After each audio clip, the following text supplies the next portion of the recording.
Daddy's back. Knowledge is a weapon, so I examined my surroundings intently. Hello, you two. I missed you both. Come here.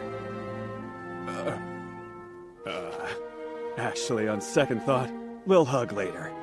Individuals are allowed to own weapons here, but that indicates a certain level of danger, which means I should focus on obtaining power for myself. Are you okay? It's been a while, huh? No need to worry. It was a relatively quick job. Well, that's good at least. Now, you said hi to Daddy, so that means it's nap time. The days are full of frustrations, but moments like these make me think it's not so bad.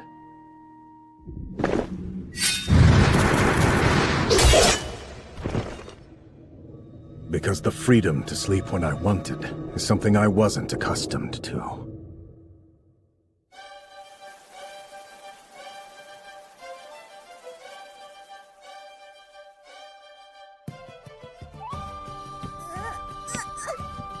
Ray, dear, would you make sure he doesn't bump his head? Of course I will.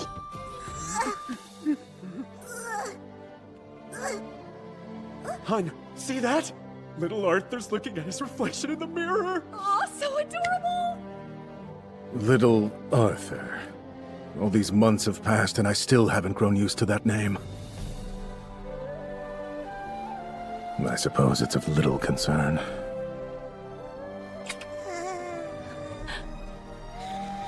Sweet dreams, Arthur. My boy.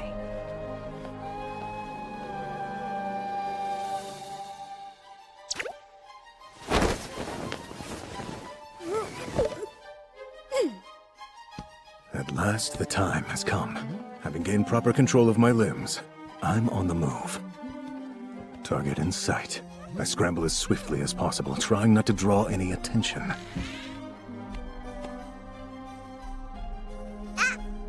Success.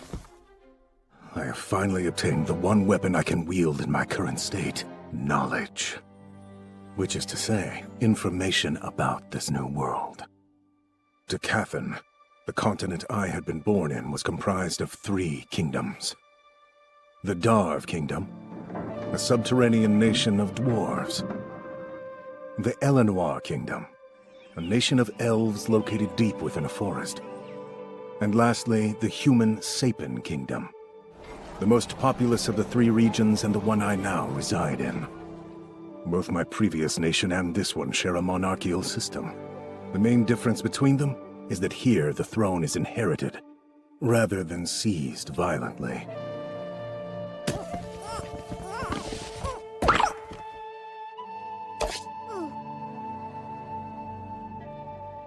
This world seems to be vastly underdeveloped compared to my old one, and this book offers an explanation for the lack of technological advancement here. Magic. A source of power called mana exists in this world. The ability to control mana is largely hereditary. It seems that roughly 1 in 100 people possess it. Curses. I'm itchy. Broadly speaking, there are 2 applications of mana: augmenting and conjuring. Augmenters are able to enhance their bodies with mana, providing them with incredible agility, defensive skills, and strength.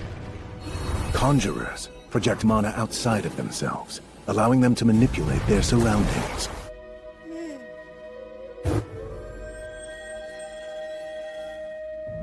I suppose there are always exceptions. No matter. The key to controlling mana is a person's mana core. Most mages' powers awaken between early adolescence and their late teens. The mana core manifests when one learns to focus and channel the scattered fragments of mana throughout the body into a single point. That is a concept I am well acquainted with. Key. Finding awareness of your internal power, mastering it, and unleashing it. Forming a key center is crucial to this process. Could this knowledge from my previous life serve as a weapon here?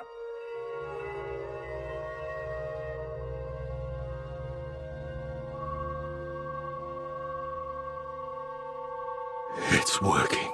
There you are. You silly boy. You really shouldn't worry your mommy like that. She caught me. What's that? Did she notice something? Is it a poopy? Apparently not. I hate to disappoint you, but... I knew it! How terribly mortifying. I must have been too focused to realize. Well, let's go change your diaper. Boy, I am trapped in this prison called a body. Little man. I must find my power.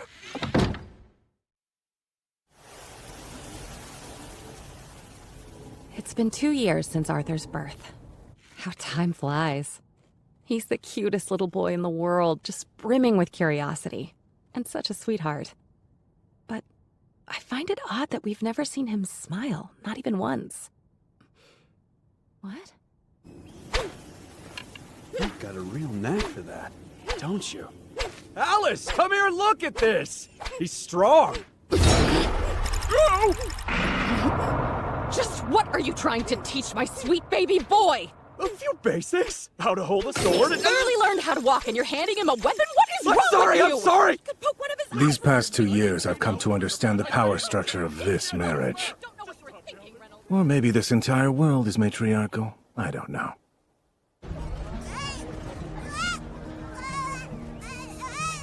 You always brighten up when we come into town. This place has given me vital information about my new world. Knowing the variety and quality of weapons helps me ascertain this nation's level of technology. All the different substances that didn't exist in my past world fascinate me. And of course, having the chance to observe magic in person has been most valuable indeed. Oh dear. I guess it's nap time.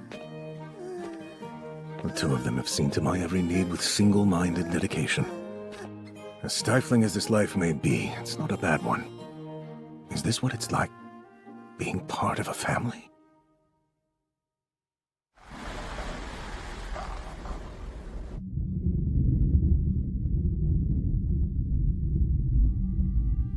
I wouldn't know. But this warmth, I have grown rather fond of it. It's time to sleep. You know, my little man, I don't mind that you sneak out of your bed to read in the study. And the way your eyes light up when we're at the market brings me joy. You're already so curious. You probably get it from your father. And I expect that one day, just like him, you'll want to run off and have adventures all over the world too. But as your mother, I'd much prefer you live a more peaceful life.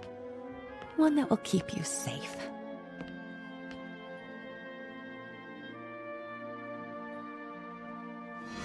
I'm very fortunate. I have a living example to learn from at home.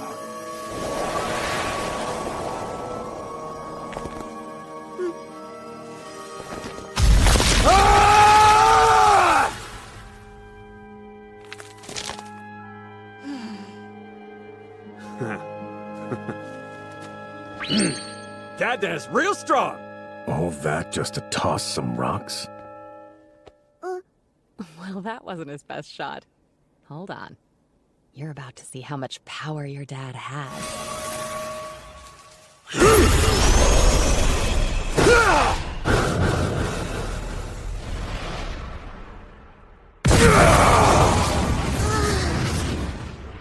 So my father's an augmenter.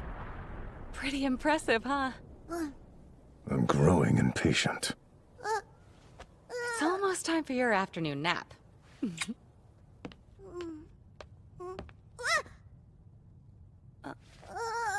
No books right now. You need to take a nap, mister. I said no. It's important for you to get your rest. Look at me like that all you want. When Mom says no, she means it. Just for a bit, okay? Victory is mine. I've learned a lot of valuable lessons over these last 2 years, and honing my mana core is the most precious one. Moving countless fragments of mana throughout the body and harnessing all of that energy into a single point? It was a task that took considerable effort, true. But it's finally paying off. I'm getting closer. Just a little bit more.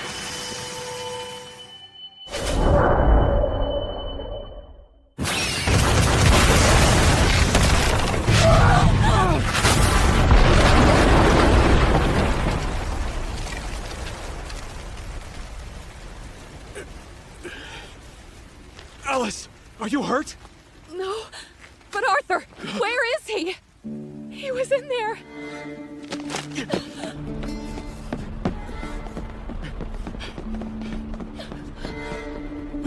It can't be. But how?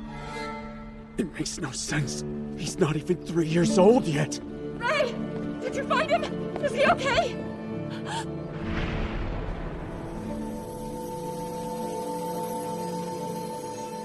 Alice.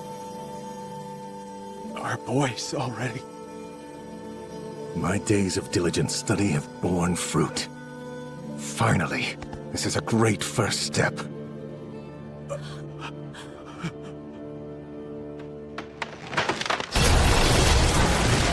Arthur! That was careless. I don't want to die. Not like this.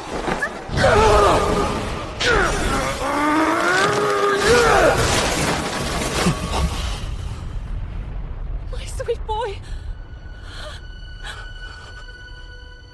I see now. These two will always make sure I'm safe.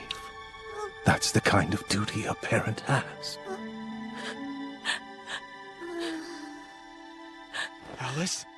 How is he? He's okay. He's not hurt. Thank goodness. I'm so grateful you're safe. This is all rather dramatic. Why would they cry? They fulfilled their duty. They should be proud. What is wrong? I'm confused. This is something I could never learn from merely reading the literature of this strange world. Nor did I learn it in my past life. Mama! Daddy! Explain it to me. What is this feeling? I don't know.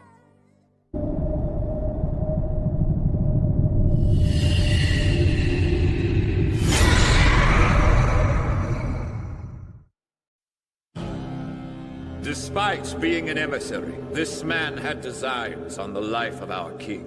A grave crime that by law is punished by immediate execution. And yet, the council has shown him mercy. He and his family will be escorted back to their country, where they will await sentencing. Please have mercy! Dad!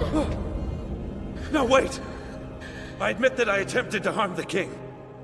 But that was my crime, and my crime only! I beg you, spare my wife and child! They have done nothing wrong. Returning home would be a fate worse than death. A fate I deserve!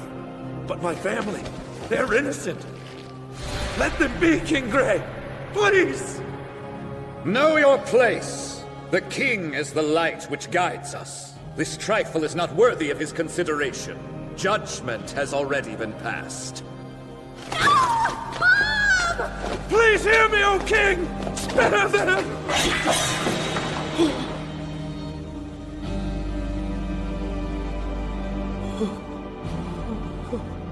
The king has carried out judgment by his own hand. But behold, this is what true mercy is. They have indeed been spared, for they are free at last from all suffering. You have my thanks, O king.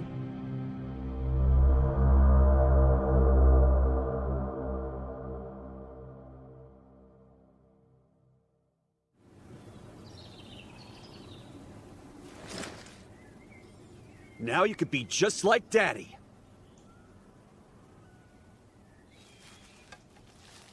Oh, come on! This body paired with a weapon like that? I'd be killed before a fight even began. Ready? Then attack!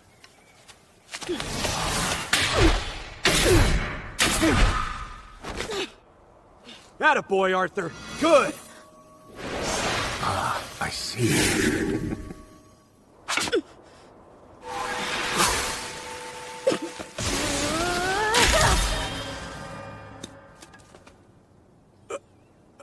How was that, Daddy?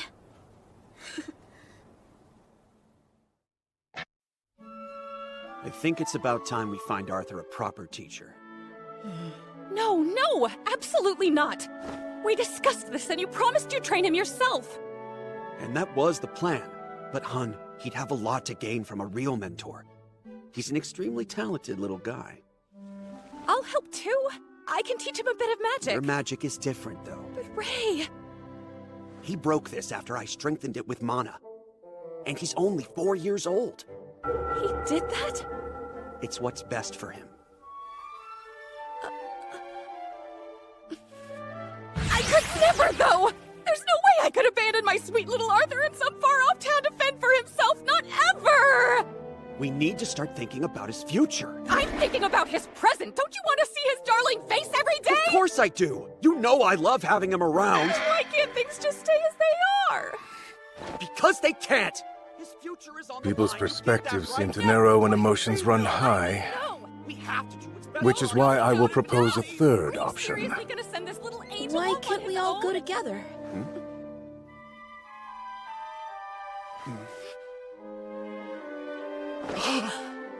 He's brilliant! There's no denying. Arthur is a prodigy! Let's start packing right away. Everyone's going to be amazed. That at all changed total the energy in the genius. room. They'll adore him, won't How they? could they not? You know what I mean?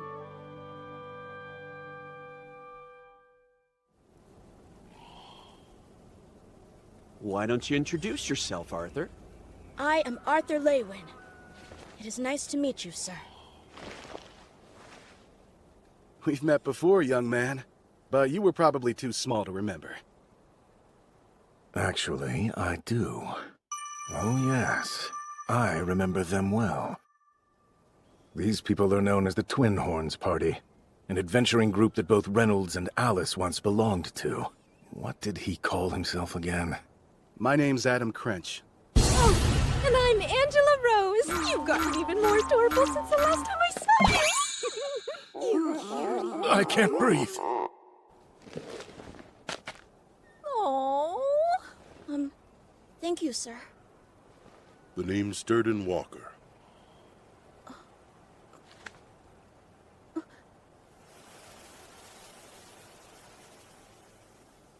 That's Jasmine Flamesworth up there. And I'm Helen Shard. Glad you're here. Welcome. Thank you, Helen. All right, let's get a move on.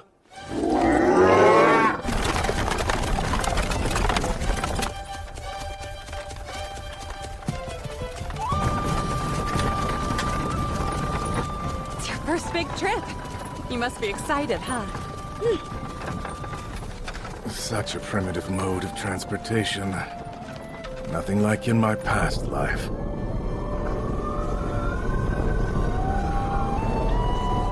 Although, it does have its charms.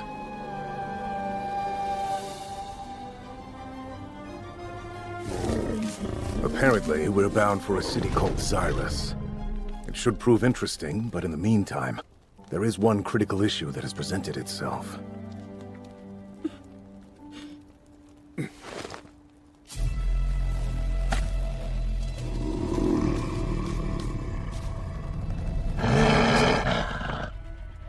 Threats abound. This world's quite dangerous.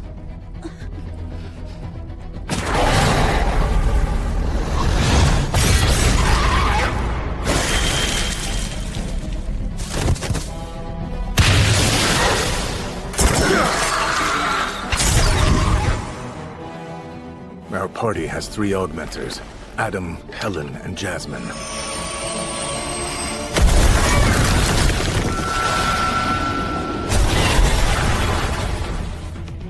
Angela and Durden appear to be conjurers. I've seen the way they move. I need to become as deft. We're gonna be eating well tonight.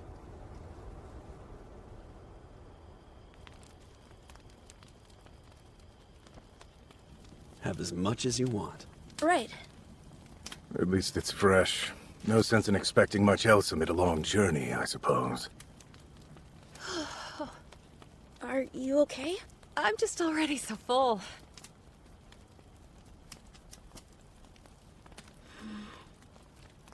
Honey, your arm. Oh, would you look at that? Let me see. Wait a sec.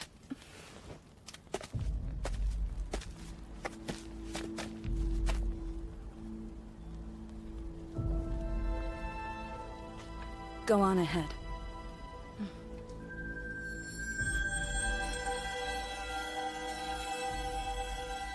Alice is what they call an emitter, a special type of mage with the ability to heal. The value of this rare skill makes healing people in the open inadvisable, for fear that she herself becomes a target. One of the main reasons she and Reynolds were living in the country was the anonymity it offered them. How does that feel now? All better, thank you. Hey, Reynolds. I was hoping to get a little training in before bed. Mind if I borrow your son? Huh?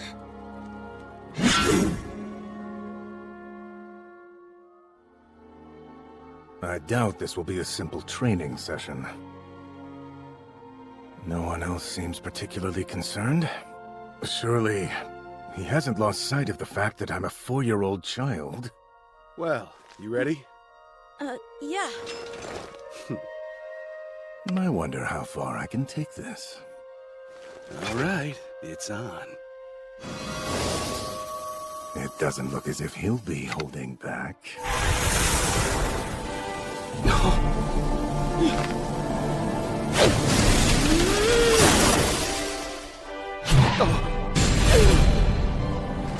Not quite.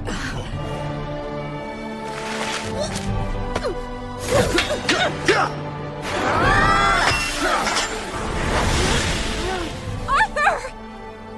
Curse this body. I forget how light it is. There you go, dear. Wow, thank you. You went too hard on him. What are you trying to do? Kill the kid or something? Back off. You weren't the ones fighting the little monster. What kind of hellish training have you put him through? Nothing out of the ordinary, I swear. Hello? Tell me how you did that. I want to know. Well, I recognize that look. Those are the eyes of someone who won't relent until they get what they want. I almost feel honored.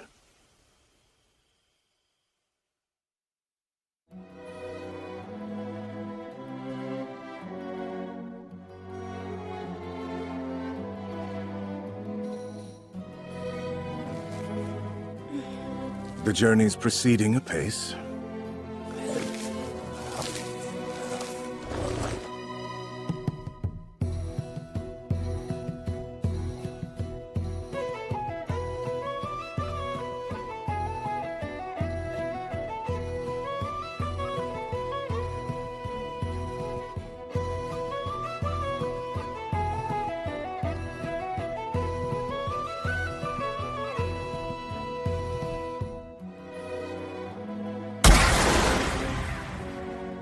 There are so many new things for me to learn out here, and sharing knowledge gained in my past life has proven to be quite enlightening as well.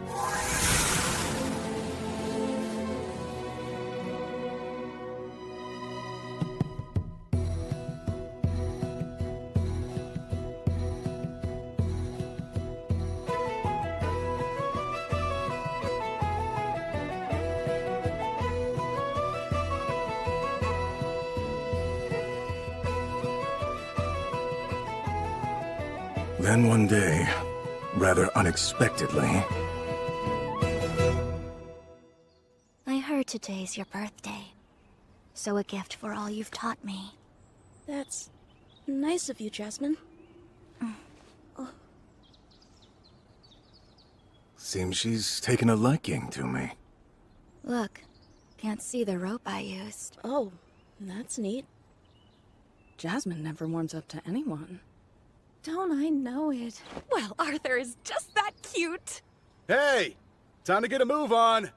Coming! Arthur, let's go. Right.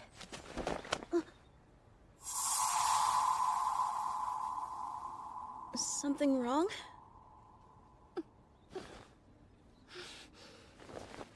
Oh, no, it's nothing, son.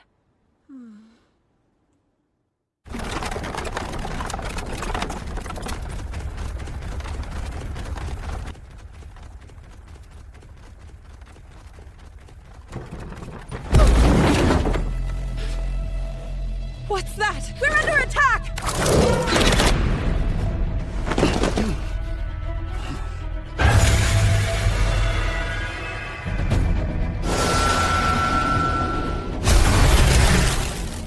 Not good. They've completely surrounded us. Take the women and kid alive. Don't hurt them either. They'll be worth less if they're damaged.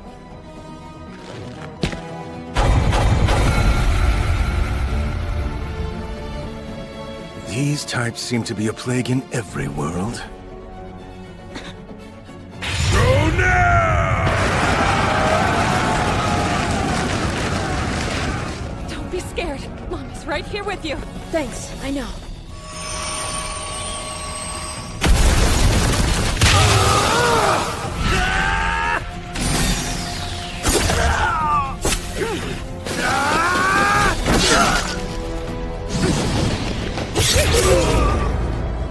We've got the advantage of strong, skilled fighters. That's true. Thank you.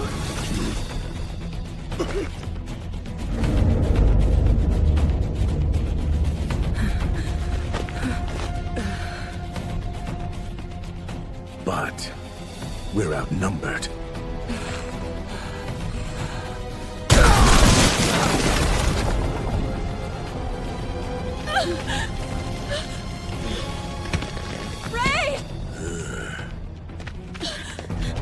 No, don't! Let me help!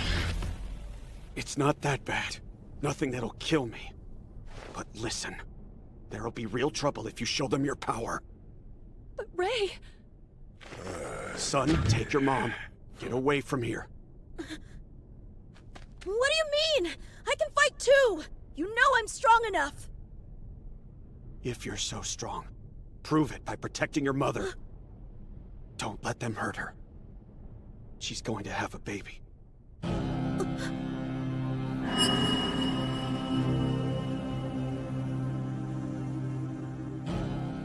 I see now.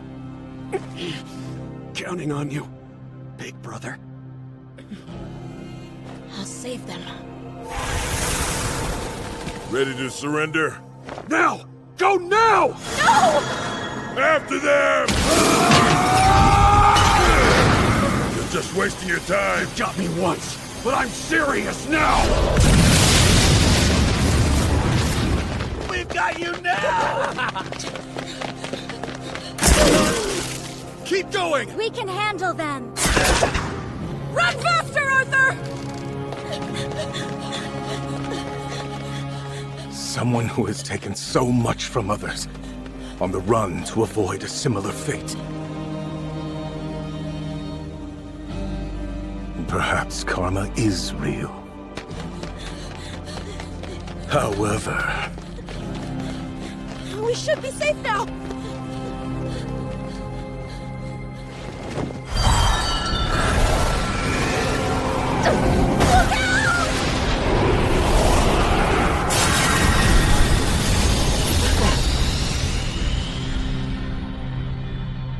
If I'm going down, I'm taking you with me!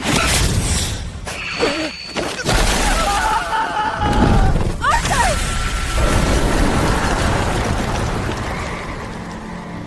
No! Arthur! What a strange feeling. I've gained nothing of my own, and yet my heart feels fulfilled. In this moment, I think I finally understand what that man was asking of me so long ago. And also, why the two of them cried that time. The willingness to give your life without hesitation for the lives of those you love. The tears you shed when you think about what could have been lost but wasn't. Joy and sorrow swing in rhythm, dancing together. And when it comes time to choose. Oh yeah, I was gonna be a big brother. That would have been nice. That would have been nice, I think.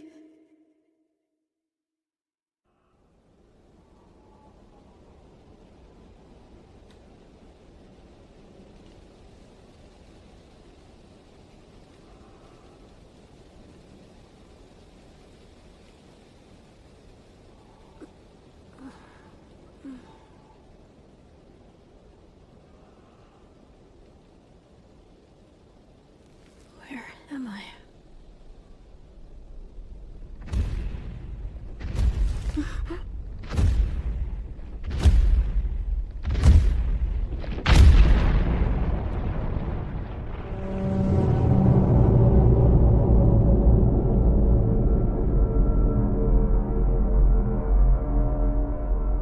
Good morning, Arthur.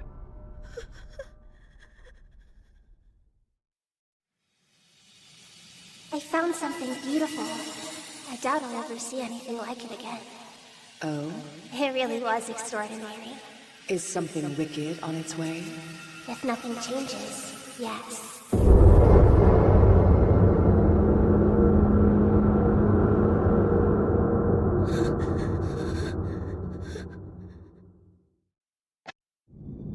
What is that thing? What am I doing here? No. The most pressing issue right now is... It provoked me?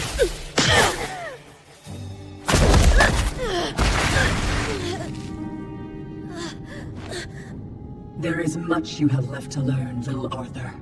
What's this? Rest easy. I'm on your side. Okay.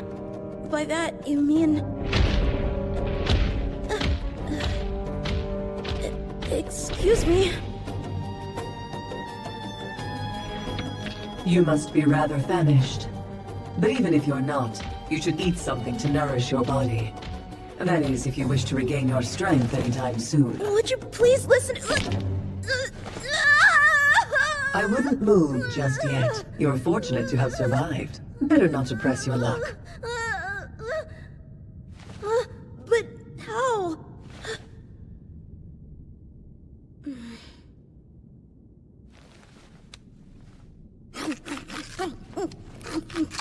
Don't forget to chew.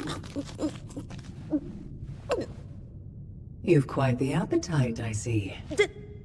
Did my dad make it? What about my mom? Do you think they're alive? Regrettably, I cannot move from here. That said, my sight reaches a bit further than most, so despite my limitations, I can answer your question. Rest assured, your family survived. Their party escaped a few days ago. So... they're alive? Everyone? They're all okay?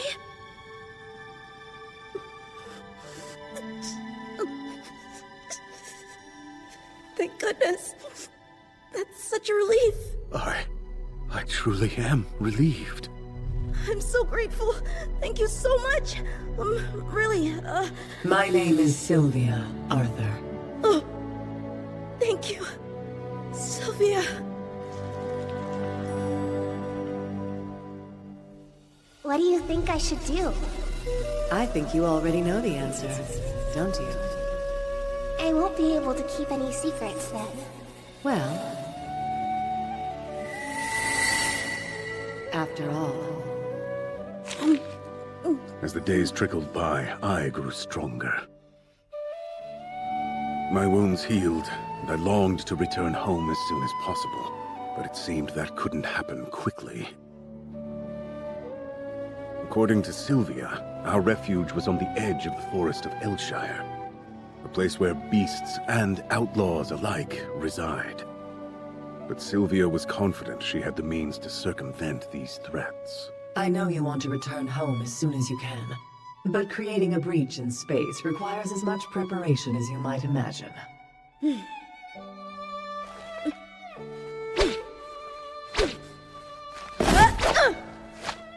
It's comforting to see you moving around so well. Children are meant to be lively, after all. Sylvia never spoke of herself. Her unsightly appearance was frightening enough to make little Arthur freeze in awe and fear. Was she injured in a fight? If so, she wasn't sharing details. But despite looking battle-weary and monstrous, I found her to be kind, gentle, and patient.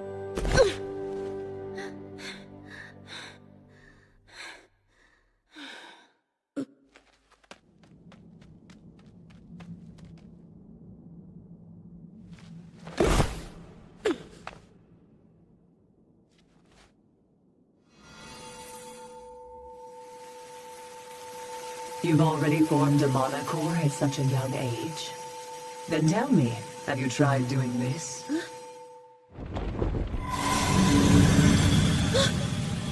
Do you know the technique I'm using? You're gathering mana while using magic at the same time. It's a bit like refueling a plane in midair. I didn't know that was possible. Humans have many preconceived notions regarding mana. A rather linear mindset that leads them to make a distinction between gathering it and using it. But it's very common for non-humans to intuit. Mana beasts do this sort of thing as easily as they breathe, with little to no thought involved. Would you like to learn how, Arthur? Yes, please show me. A question then. What would you like to do with this knowledge after learning it? Huh? With this ability, you will become even more powerful. What do you intend to do with that strength? Power greater than what I have now. If I could obtain that, then what would I do?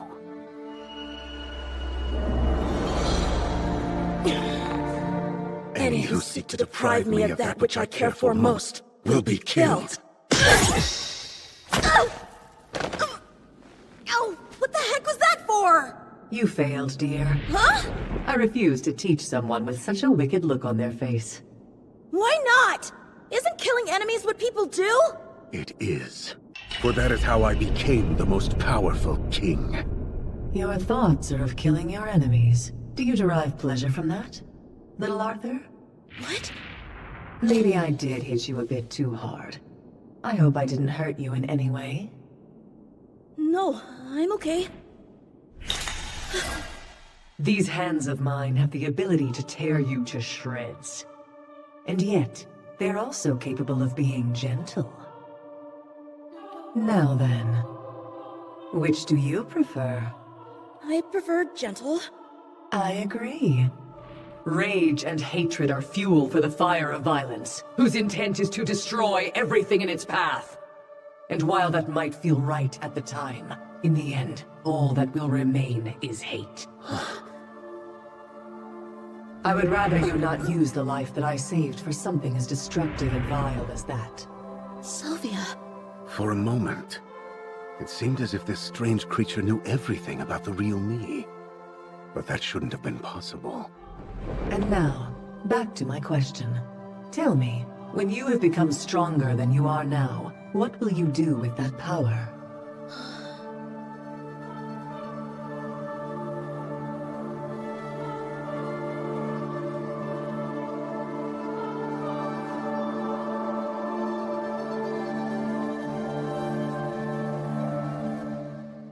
I will protect those I care for.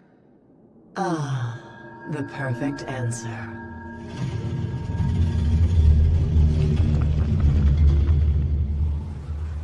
I know that smell. I'm afraid there is nowhere you can hide from me. Sylvia!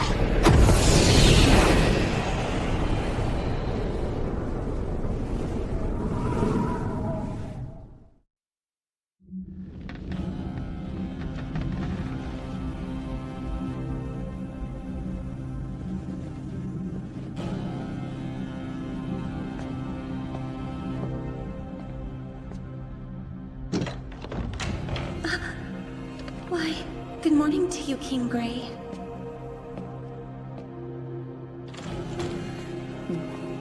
Goodness me, it's you! Thank you for gracing us with your presence. Oh, great king. A king in name only.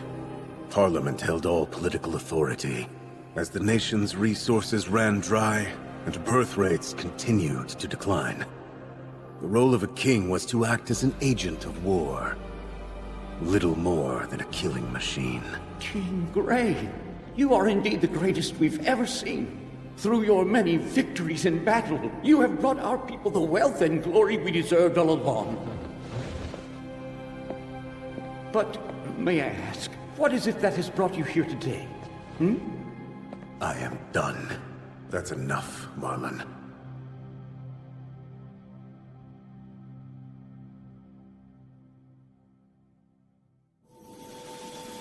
Yes, gather it while using it. Once you're able to do that consistently, your ability to perform magic will greatly expand. Don't rush it. Control the mana. There was much I had not been blessed with. And in order to continue winning, I desired one thing above all else.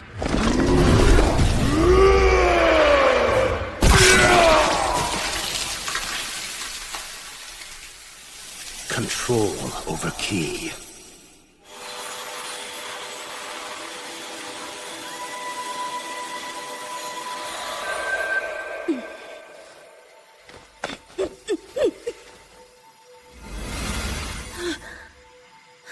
Victory. Wonderful. Arthur.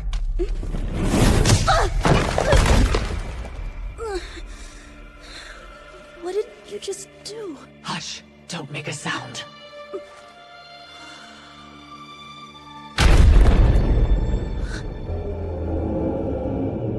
Who is that? There is a resemblance to Sylvia. I'm impressed that you found me. It wasn't so hard. The scent of blood led the way. Please, come along with me. I refuse your offer. I was hoping violence wouldn't be necessary. So be it!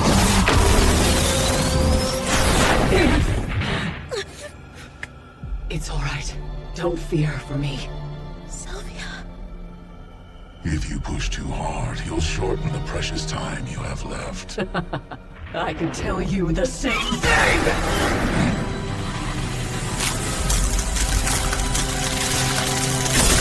What's happening?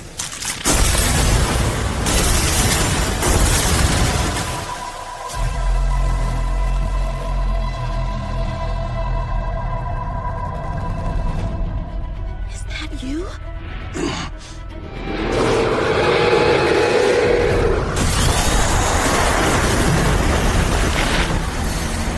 This is absurd! You know what the cost will be if you use this kind of power! I don't mind. I've been happy long enough. Though I wish it could have lasted longer.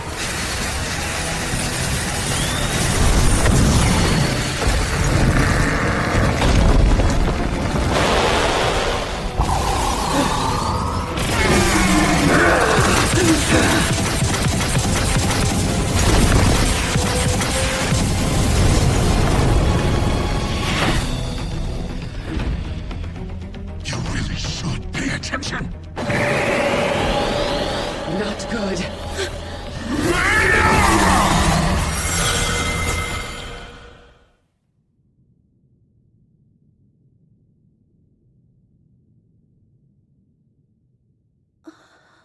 Arthur, come here.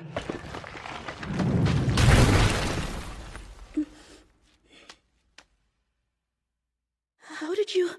I used my power. But more importantly, what do you think? Do I look more like a Sylvia now? Uh-huh.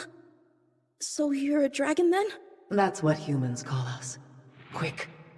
We haven't much time.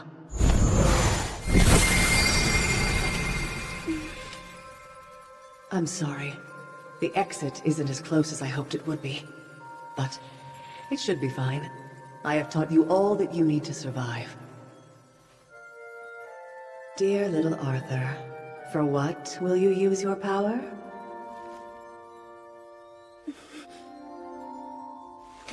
To protect those I care about. Then it's a promise. But wait... We're not done. I want to give you a few precious things. Wrap it in that feather. I need you to take good care of it. And this is for later.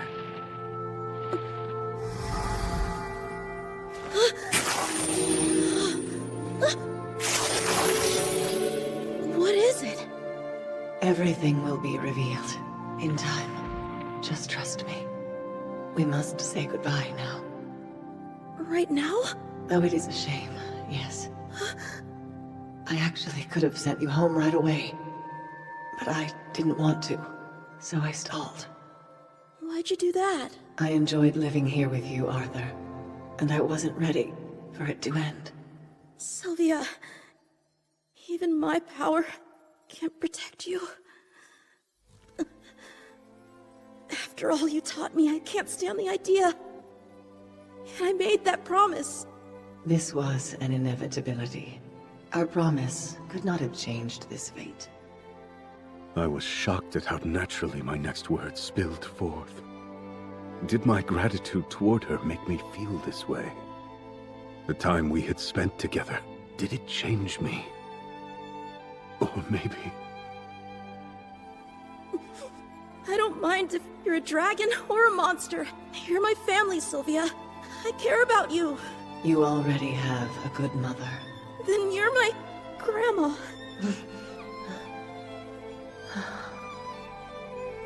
What's wrong now? It's nothing. But could you call me that again? Sure, Grandma. Thank you for that gift, my child.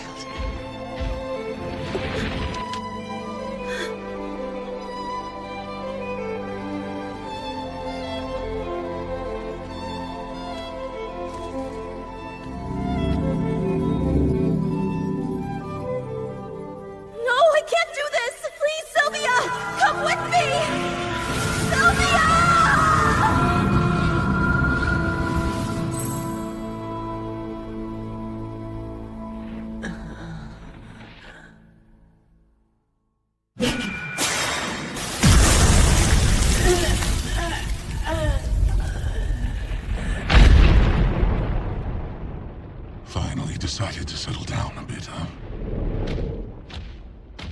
Someone like you hit by something so insignificant. Surely that couldn't have been a lethal blow. There.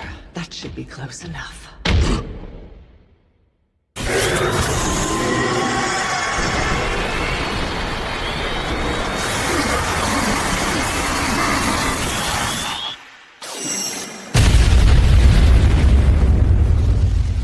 Was that enough? Plenty. Thank you. The rest is up to you. Right. I can take it from here, then. Arthur, do you remember all that I have taught you? Yes. I won't forget. Then you will be all right. Will I? But I feel so sad now. I know. But you see, we are like mirrors, reflecting the sorrow in the world around us. So we must not add to it, but transform it into joy. I can't do that, though! It's fine if you can't for now. But with one small step at a time, I know you will find the way. And that's the path I want for you. I know you are capable. You were the strongest king, after all. Hold on. Don't allow hatred and rage to rule your mind and devour your heart. Please let your new life be one filled with light, one worth saving. King Grey. But how? Sylvia. Does that mean it was you?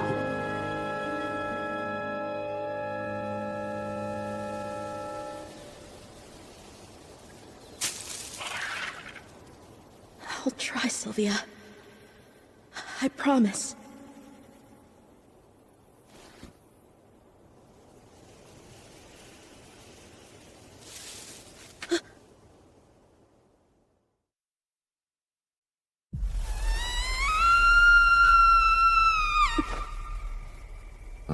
Now I've no doubt people are nearby.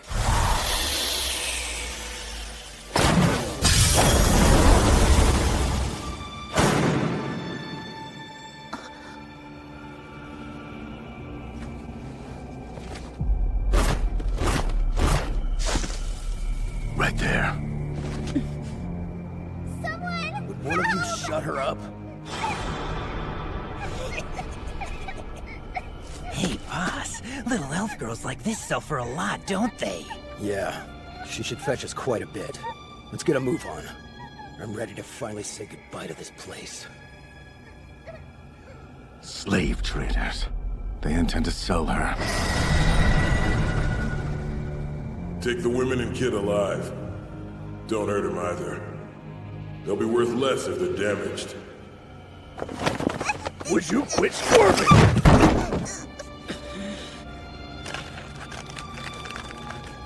You failed, dear. I refuse to teach someone with such a wicked look on their face. I know, Sylvia. I'll not let rage and hatred rule my heart.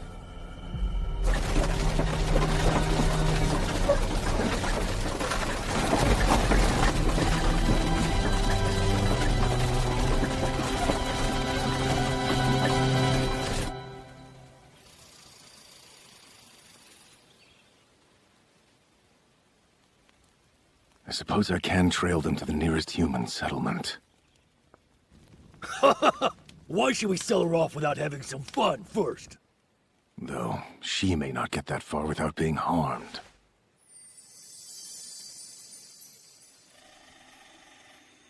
I'll ready myself and wait. It won't be long now.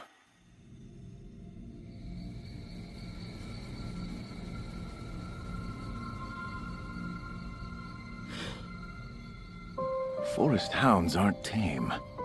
I wonder why they're obeying these humans.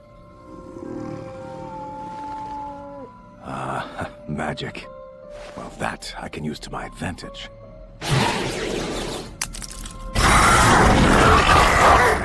Huh? Hey now! Somebody shut them up! They're gonna attract every beast in the woods!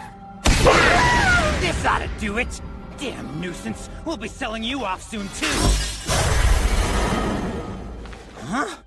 A kid? One down. You won't be needing that now.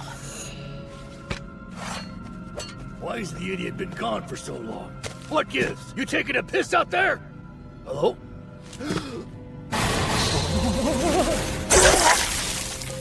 That's two. Combat in this body is exhausting. Hey! What are you doing? Where'd you wander off to? Get back here already! That's three. What's wrong? It's just a kid, but the brat's some kind of a mage! Really? A kid that young? Not every day you see that. What a fun surprise. Now we just gotta make sure this golden egg stays alive long enough to be useful, eh? Lucky you.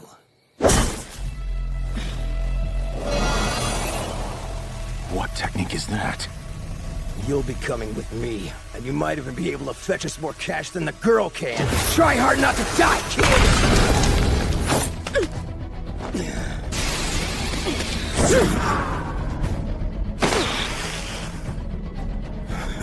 That wasn't too bad at all. Let's see. Damn it. You got some tricks up your sleeves there, you brat. It's your weapon, so why don't you come and take it? Nice reaction time, too. Let's see that face, golden ticket. You best give up. You don't stand a chance here. That's so. Good. I can condense fire. You're dead now. I don't care if I take you alive, you little shit. I could always sell your rotting carcass to some demented collectors. How's that sound?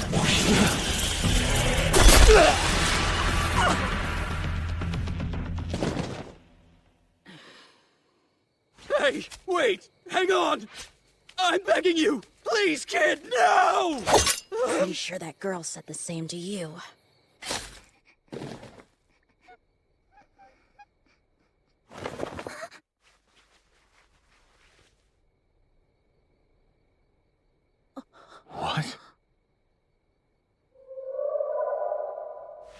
How strange. What happened? Come along now. You're safe. You should go back home. Oh, your arm! You hurt? No, it's fine. Really. I see. This sort of thing is shocking to a normal child. Come to think of it, this is the first time I've been around a child my own age.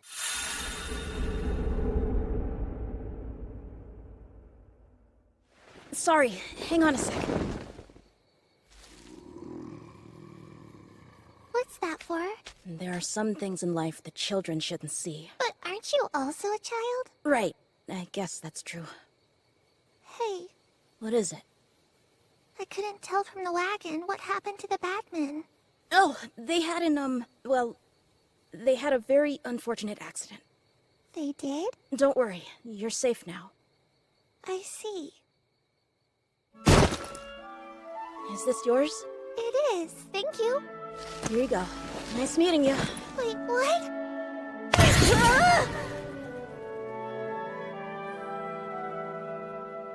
don't leave me behind here all by myself! Listen, I really need to get back to my family. Those those bad guys won't be coming back. Do you mean to tell me you'd abandon a delicate little girl in this dark forest, you brute? I didn't think you would need an escort. Shouldn't an elf be safe in the woods? Not with things like tree golems around. My parents warned me they'll gobble a child right up. Do you know which way you came from? That way? The opposite direction. Well, do you have any idea how far from home you were when you were caught? I don't know. I was out chasing some bugs and wound up lost. Ridiculous, but I suppose that's what most children are like.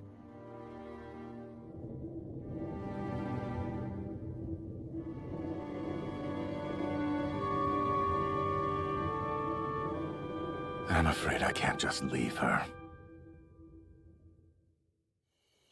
Okay, then. I don't know how to control these forest hounds yet. Best to leave them be. Hey, we should go ahead and set them free too, right? I'm not so sure. But they'll die if we leave them. If we release them, there's a chance they might attack. No, they won't. They were being used by those bad people. It's the Elven way. The people of the forest cherish all life.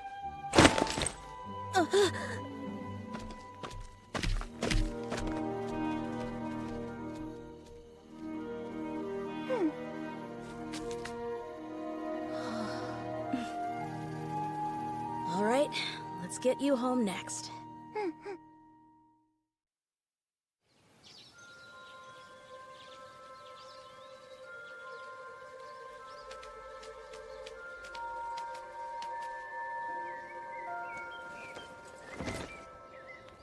You know what? I never asked your name. It's Tessia. Tessia Aerolith. And what should I call you? I'm Arthur Lewin. You're probably hungry. But even if you're not, you should still eat something to gain strength. We might have a pretty long trek ahead of us.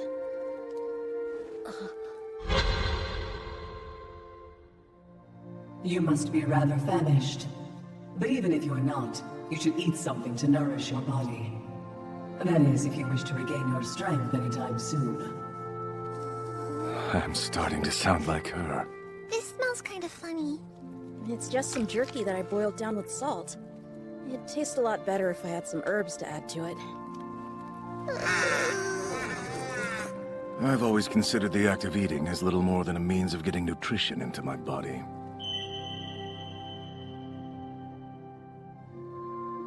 I would rather have something sweet. I can use her as a model to learn more childish behavior. Tell me, why are you in the forest of Elshire, Arthur? I guess it's because I got separated from my family? You're lost too then, so we have something in common. Care to tell me what it's like to live in the land of the elves? You mean in Elnoir? It's really fun. Well, my parents are always too busy for me, but my grandpa and caretakers aren't.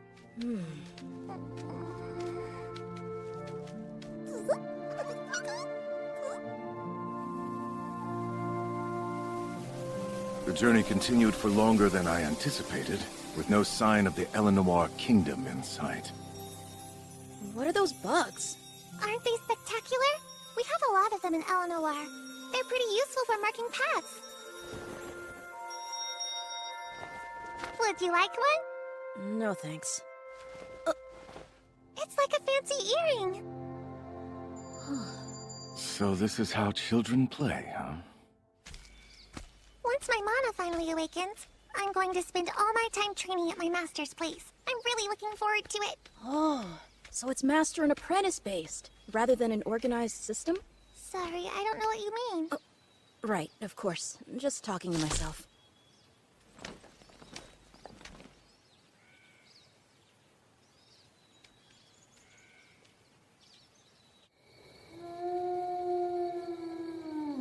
It's one of the forest hounds from before. Seems I should have killed it. Go on into the tent for now. What?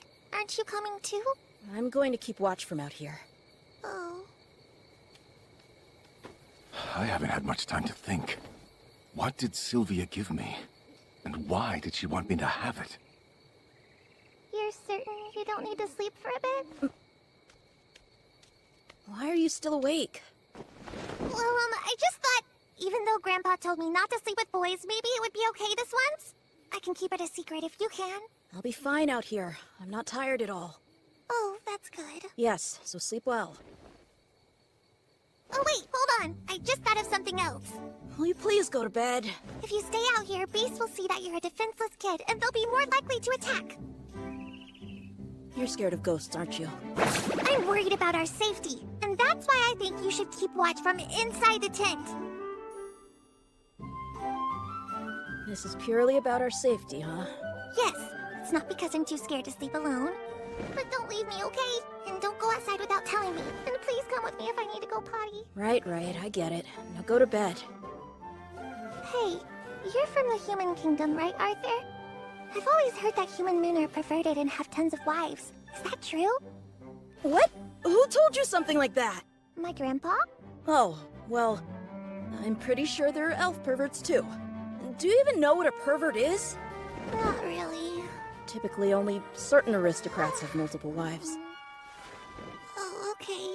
That makes sense. Does it really, though? And she's out. That's too bad. I guess this is what having a little sister would be like.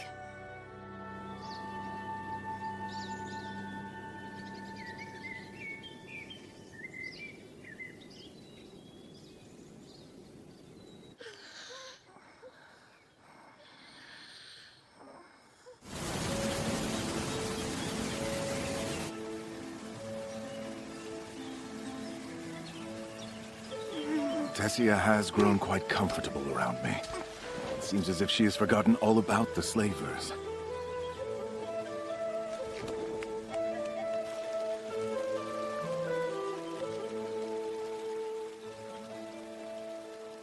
Honestly, I was slightly annoyed that I was being pulled away from what I wanted to do most, find my family.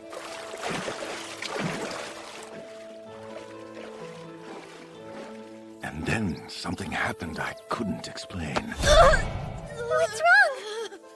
I was struck with an unbearable pain emanating from my mana core. Arthur, are you okay? I think I am. I'm going to look for some herbs that might be able to help you. Wait, no! It's too dangerous! The pain was relentless, the time between attacks growing shorter. I wondered if I should tell Tessia how bad it was, but decided that would only worry her. Why now? Good news! This one's supposed to help when your tummy hurts. Tessia, get back!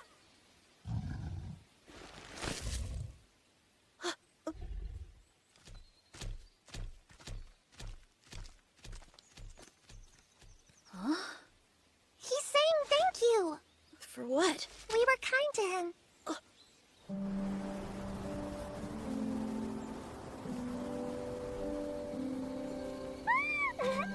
It's so tender.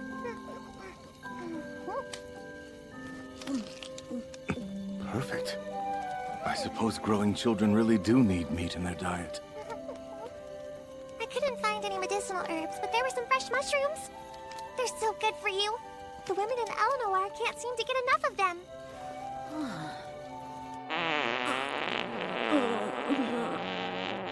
I'm sorry. I guess they might be a bit too strong for men. I blame myself.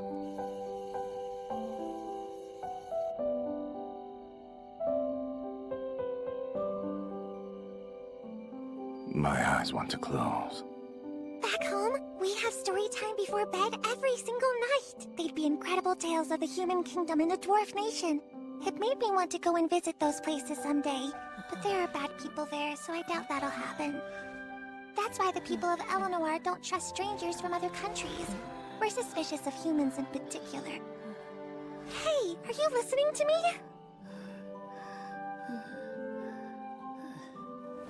Looks like I'm the more grown-up one after all.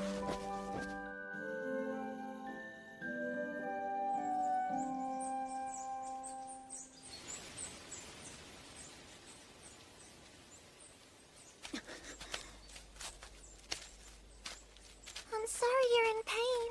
That's okay. We're almost there, right? Curse this fragile body. Hey, there's something I've been wondering. If you don't mind, instead of calling you Arthur, I thought I could call you Art for short, because that's what friends do. Fine by me. That's a bit rude. I'm sorry, let me try that again. A low-down country bumpkin like myself is unworthy of such a great honor, oh Tessia, my queen. Was that a joke? You sound like a crusty old man. That's rich coming from the little crybaby who refuses to go to the bathroom without me standing guard. Never mind. Just when I was starting to think of you as a friend, too. Good grief. Can't win with her. A friend, huh? I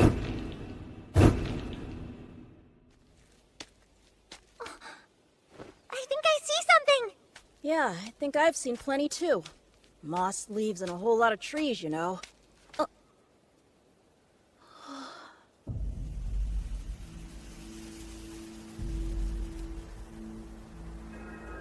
Tessia, what is this? My home! We're here! What's happening? Trust me, Art! Let's go!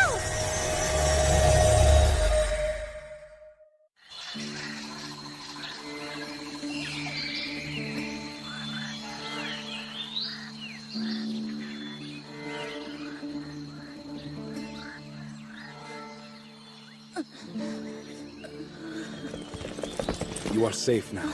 I was alerted right away when you used the teleportation gate. Who's he talking to?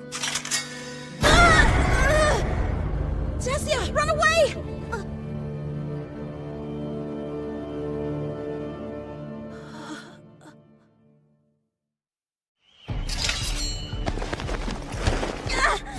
You filthy human. You should know better than to trespass here. Not good. Of course Tessia was bound for the Elvish Kingdom. I let my guard down because I found her harmless. But now... Tessia! Kill him! Yes, that's right. I had forgotten. Hey, there's something I've been wondering. If you don't mind, instead of calling you Arthur, I thought I could call you Art for short, because that's what friends do. That was all it took for me to trust her. I should have known better.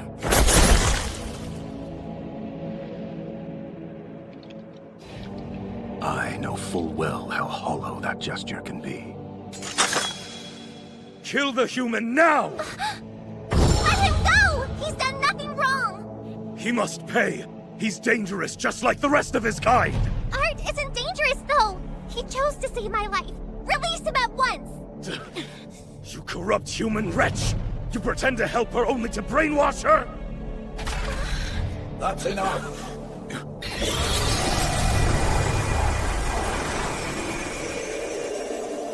You will release the human at once. Understood? Sir! Art,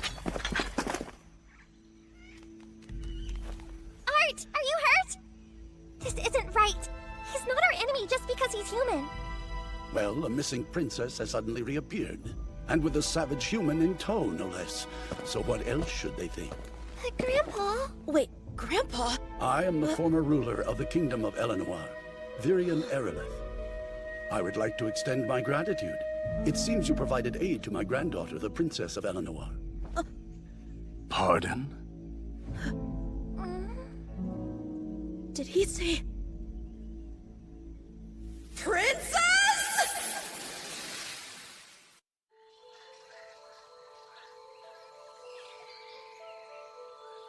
Is that true? Did you never tell him, Tessia? That's strange. I thought I had. Well, you definitely didn't. I never got the slightest impression she was a... Tessia! Tessia! Father! Father! You're here! My baby. Thank goodness. I really missed you. Daddy! Mommy! I assumed that would make them the king and queen of the Eleanor Kingdom, then. Why is there a human boy in our midst? And what are you guards doing? Arrest the trespasser at once! But sir, I told them to leave him be. No matter the past, this boy saved Tessia and brought her back home to us. I'd say that hardly merits a summary execution. It's the truth! Art risked his life in order to save me, so be nice to him. Be nice? Yes, that's what I said. I wouldn't be alive if it weren't for him, so we'll show him hospitality at the castle. But a savage human in our castle? Come on, Art, let's go! I'll show you around and share all my favorite treats with you, okay? Yeah, but, Daddy doesn't mind. Right? I suppose not. Young man, you and I will have to sit down to talk later. Interesting. I sense unfathomable strength. You ready? This way! Hey! Slow down! Hurry! Pick up the pace! You don't have to drag me, you know. So this is the kingdom of Eleanor, home to the elves.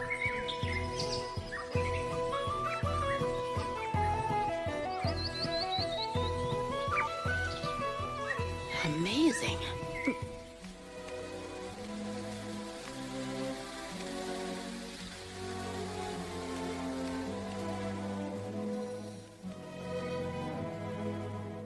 The books I read were accurate. Due to past conflicts between the two, elves and humans exist in a state of perpetual hostility. And that makes seeing such a unique civilization with my own eyes a rare treasure. She's quite unusual as well. I keep thinking back to that strange face she made earlier. Tessia, run away!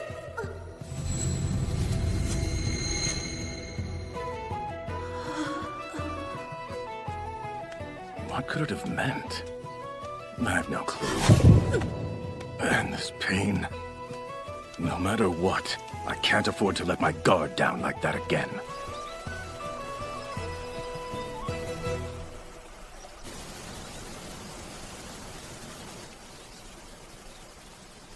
It's a pleasure to have you home, Princess Tessia. I'm happy to be back! He saved my life, so I'd really appreciate it if you would show him our best hospitality. And no need to worry, Art's not a bad human, so it's okay. Perhaps not the most reassuring statement. Now, where to begin? A nap or a snack? Maybe a long bath? Hard to pick. We could just go play instead. Before we do, I would like to speak with your parents and explain what happened.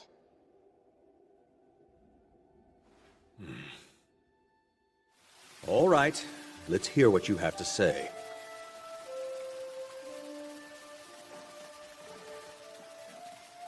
Thank you. Should the princess be present, though? Well, I'm here. I see.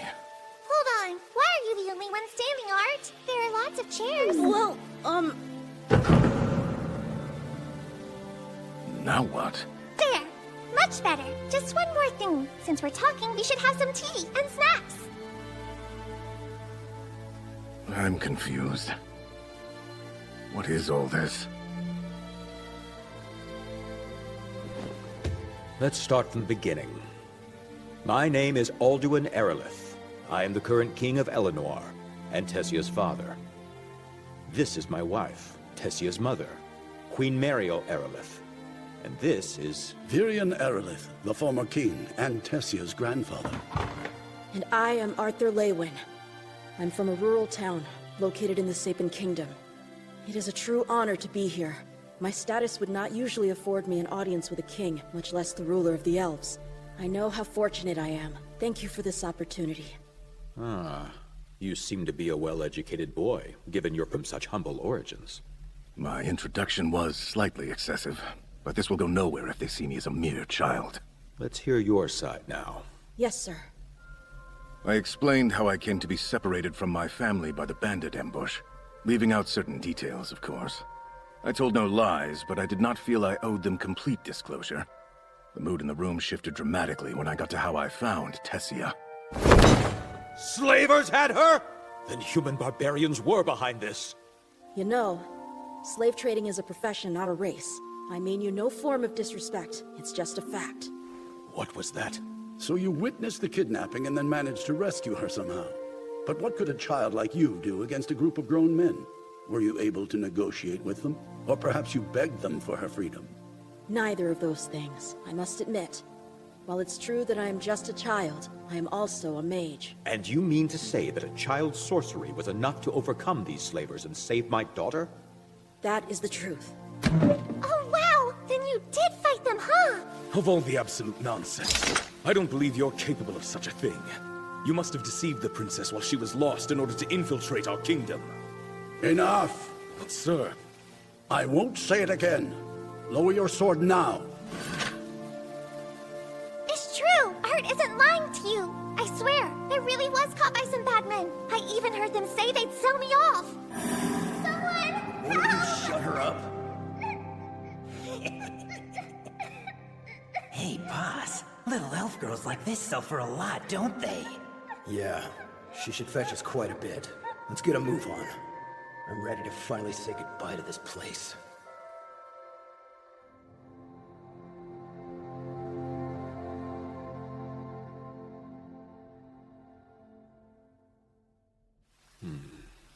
I believe you. Thank you, Majesty. There is something I was hoping I could ask of you as well. Go on. As I've told you, I was also attacked by bandits, which is how I wound up in your lands. I have one wish, and that's to be reunited with my family in Sapin. I see now. In exchange for returning Tessia, you suggest we reward you by taking you home. With all respect. After experiencing firsthand the enmity we have for humans like yourself, you actually demand that we show you, one of those humans, gratitude? Daddy! Yes, exactly. If elves claim that humans are lowly savages, then I have to believe they wouldn't lower themselves to act in such a debased fashion now, would they? Oh. Well, he does have you there, Alduin. Can't deny that. And yet, I cannot ignore history and the long-standing enmity between our races.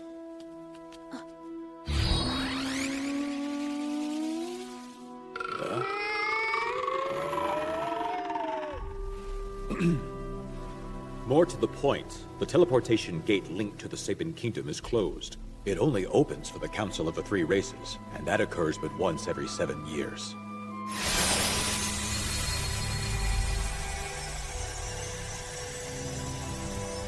It won't open again for another 5. But that's... That's far too long. But we can't let a human stay here and dwell among us for such a long time. I can send a group of guards and have them escort you safely home. Thank you, Your Majesty. Finally, I can go home. For now, make yourself comfortable.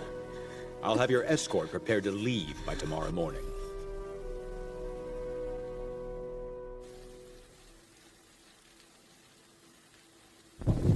It's getting worse. What's happening to me? What could it be? Please, tell me what to do, Sylvia.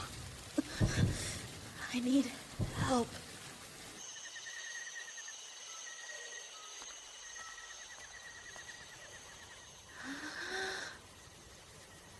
The evening breeze calms me. It lessens the pain somewhat. I can't endure this much longer. I need to know what's causing it.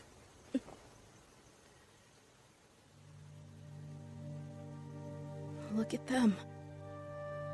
I wonder if Reynolds and Alice are all right. They're strong and exceedingly capable. I'm sure they've reached safety by now. I miss them. When we're reunited, will they smile like that for me? So warm and comforting. It's hard to imagine. Someone like me could never be treated so tenderly.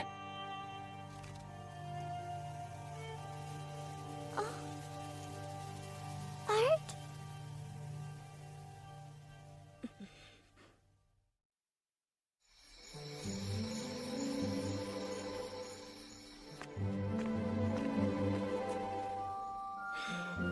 Wait up! Oh, hey. Did I interrupt spoiled princess time? Very sorry. That's mean! Don't make fun of me! I really do feel bad. Daddy and the others. I'm sorry they were being rude to you. It's okay. If you stop and think about it, it just goes to show how worried they were about you. True, but still. No, really. They missed you, so let them spoil their beloved little princess. Shouldn't be too hard, right? You keep teasing me. You can joke all you want, but I'm sure it'll be the same when you see your parents again. Hey, what's wrong? I'm not so sure. About what? I guess I'm worried that Mom and Dad won't be happy to see me again once they've had some time to think. They were attacked by bandits because of me. I put them through so much. It really doesn't make sense that they'd still miss me after all that, you know? Me. Someone incapable of protecting his family. Arthur. What do you think you're doing? Stop being ridiculous. Obviously your parents are sad about not being able to see you. How would I know? Because I already dread it and you haven't even left to go anywhere yet.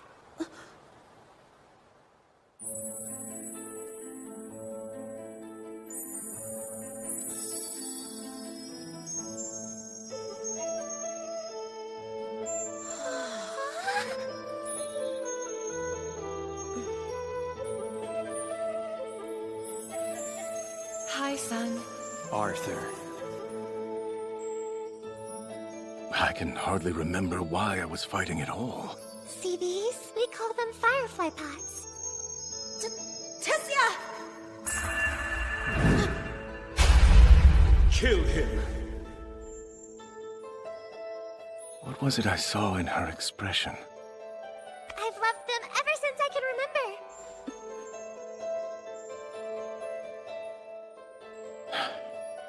I keep being overwhelmed by the darkness looming inside me, waging war with my past life. How could I be so foolish? I'm sorry, Tessia. Oh? What do you mean? I like them too.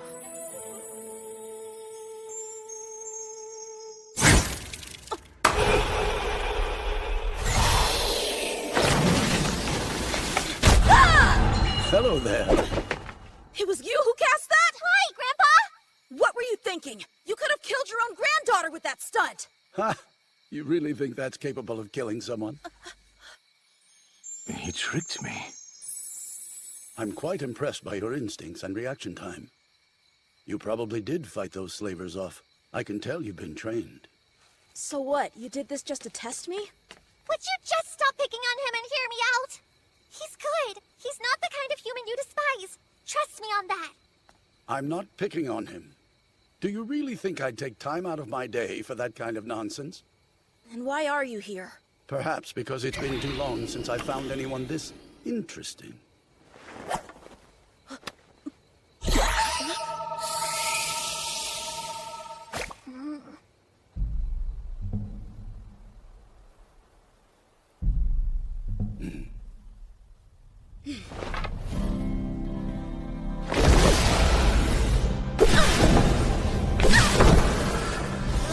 Not bad, kid.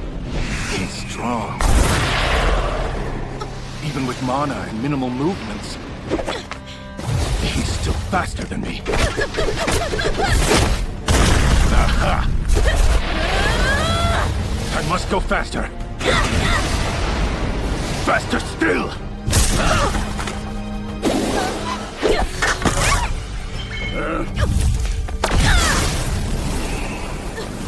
His eyes. They remind me of the beasts that I once faced in the arena. The look of pure instinct taking over as they braced for that final blow. Knowing it's kill or be killed.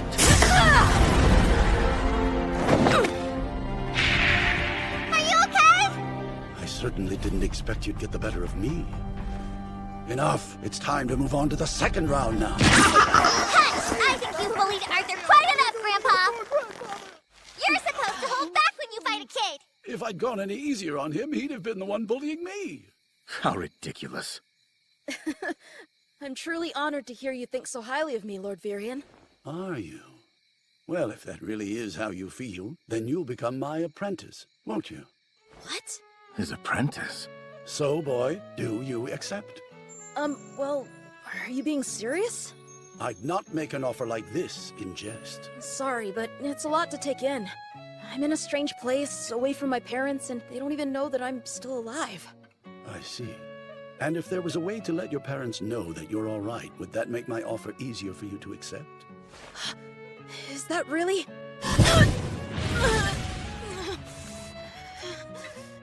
I thought as much. It appears you've inherited a beast will. You best become my apprentice for your own sake. Because if you do not...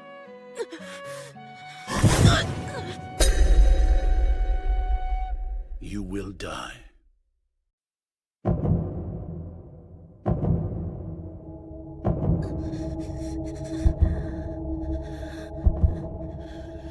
What's happening to my body?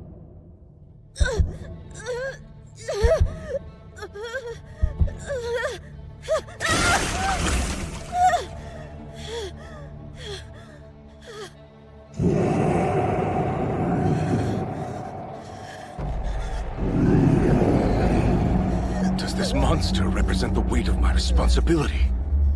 Or perhaps my fears?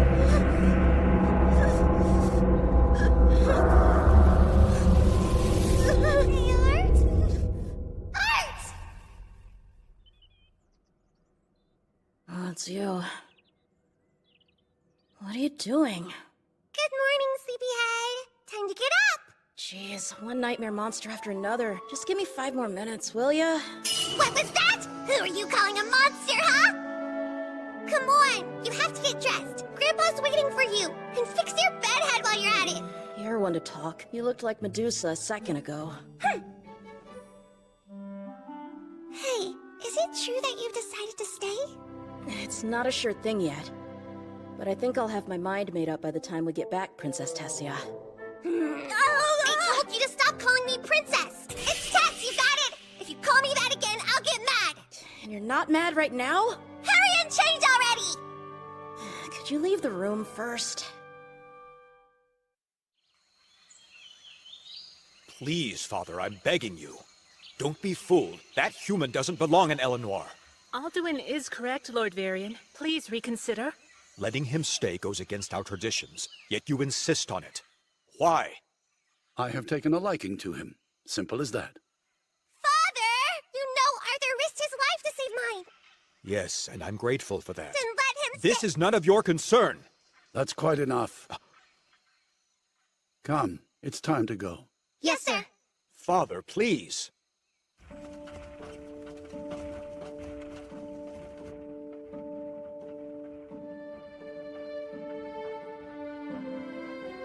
So, how much further do we have to go until we get to meet this mysterious friend of yours, Grandpa? Oh, is it Grandpa now? Someone's feeling a little too familiar. Well, depending on how this goes, I may have to adjust my attitude again. I'll make sure that your wish is granted. She woke up quite early this morning. The poor girl was rather desperate to learn what would become of you. Truth be told, due to her position as the sole heir to the kingdom's throne, she has led a lonely life, isolated from most others. In the past, she's had her heart broken by superficial friends who saw her as nothing more than a means to benefit themselves. As a result, she keeps her emotional walls up and rarely allows anyone to get close. I told you to stop calling me princess! And yet, whenever she's around you, her smile comes out so naturally. It's an expression I haven't seen from her in a very long time. Thank you for bringing happiness to her again. Even though he's royalty, he's not too proud to thank a child. I can trust someone like him.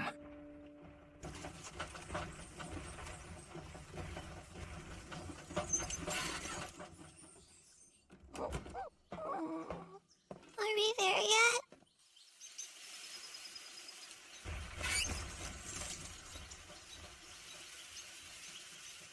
A former king like Virion traveling all this way. Whoever this friend of his is, they must be important to warrant such a journey. We're here to visit you, old hag! Open the door!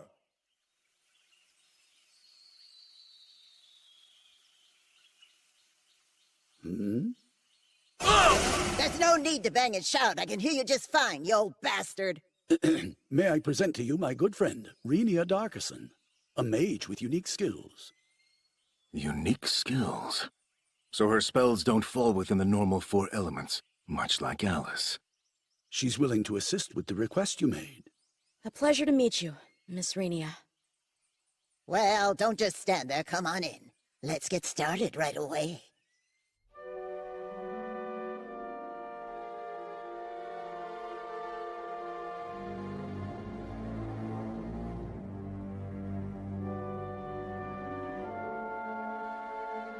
What is her specialty, and how will it help me? I don't mean to pry into your business, but according to Grandpa, you have a spell that can help me contact my parents wherever they are. So the boy calls you Grandpa. You're getting soft in your old age, Virion. That's right, Sonny. I'm what's commonly known as a diviner. There's something about you, child. Something even I cannot see. I'm able to catch glimpses of both your past and your future. But it's fairly obvious that you didn't come to me for a prophecy. No, ma'am. You want to let your parents know you're safe and sound. That's the gist of it? It is. Start by looking here.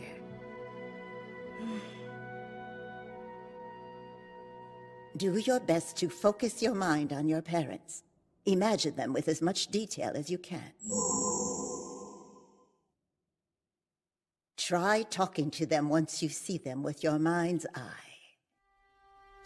My mom. She has shiny chestnut-colored hair, a slightly tan complexion. She's gentle and warm, and whenever she's worried about something, she furrows her brows together. As for Dad, he has piercing blue eyes.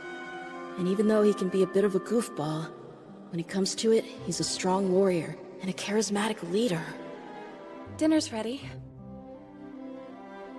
Here you go. Smells delicious. I can't wait. Thanks. I made your favorite. It was Arthur's favorite, too. Yeah, it was. I thought, since it's his birthday today... Arthur! Arthur! Let me go! Please, I have to go after him! It's Arthur! I know how you feel, but you have to get it together! I'm the one to blame! Because of me, Arthur is gone.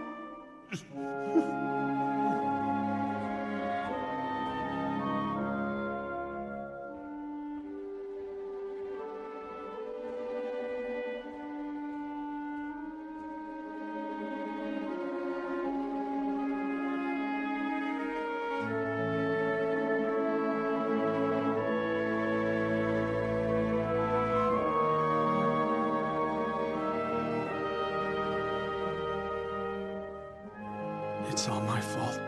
If only I hadn't told him to protect you and the baby. No, Ray. I should have stopped him.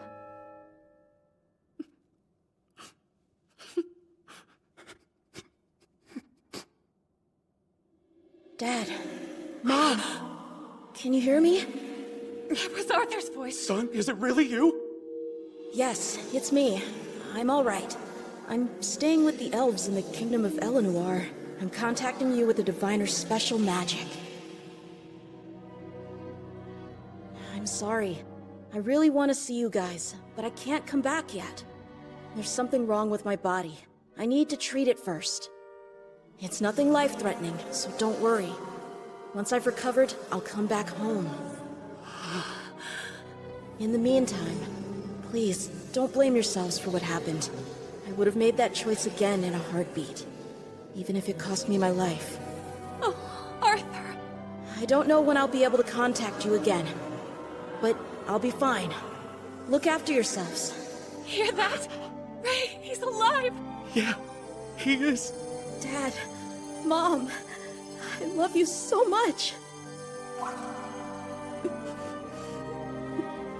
Reynolds, Alice, I'm glad you're okay. I've made up my mind. Whatever happens in the future, I won't make them worry like that ever again.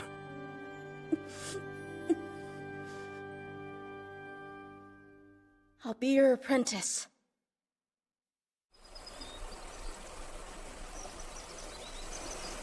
You're not listening! I've said it again and again. If it weren't for Arthur, who knows what would have happened to me?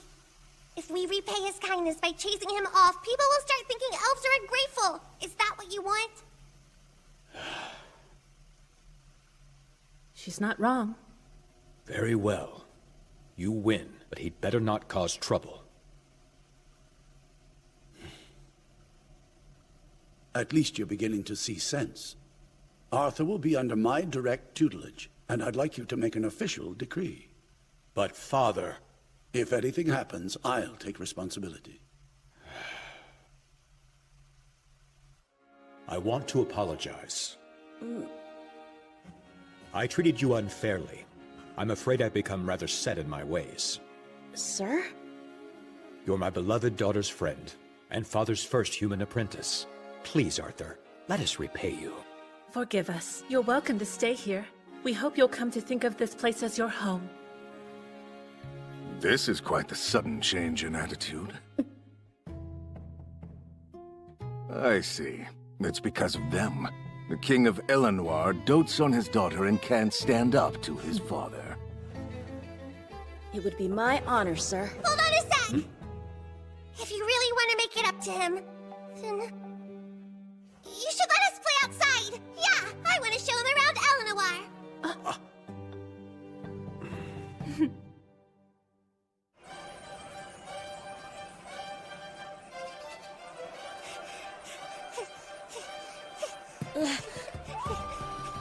I've never seen an elvish city before. What a fascinating experience. We're almost there! I want to visit a certain stall. I hear they have the best desserts! Sounds good.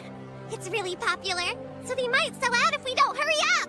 Sure, but do we really need to run? Look, it's over there! I'm so excited! Oh, excuse me. You should watch where you're going. You got some of your disgusting human germs on me. Who is this lout? Lord Varian might have given you his blessing to stay, but this is no place for a filthy human like you. Yeah, that's right! Go back to where you came from! Dumb monkey. These are the most cliché bullies I've ever seen. Come on, Arthur. Let's just ignore them and keep going. Let's not. I think I'm starting to develop a taste for mischief. Tessia's influence, no doubt. While I'm impressed with how open-minded you are, Princess, escorting a human will only harm your reputation. My name is Faerith Ivesar II, and I would be happy to escort you instead. No, thank you. Hold on! Did you say Faerite? You're the Faerite Ivysaur? It seems I'm well known even among rabble like you. Wait, what did you just call me? The name is Faerith Ivesar II, you ignorant peon! Oh, I guess I got the wrong guy. Forgive me. I had no idea I was in the presence of such an august personage. From now on, I'll be sure to show you the respect someone of your station deserves. Anyway, we ought to get going. Hold it! You think I can't recognize sarcasm when I hear it? Apparently he's smarter than he looks. On the pride of the noble Ivesar name, I challenge you, human! I stand corrected. What do you think you're doing, challenging Lord Virian's apprentice to a duel? You know what that means. Why are you pushing things so far, Feyret? I beg your pardon, Princess, but I've been taught by my father to never allow such a grave insult to go unanswered. What do you say? Do you dare accept, or will you turn tail and run like the monkey you are? Of course, if you're too afraid to fight and actually run away, it'll put a stain on your master's honor! He wants a duel? Is that something children normally do in this country?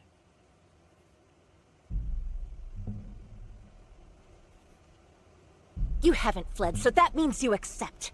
Would you do us the honor of officiating, Princess Tessia? Are you sure?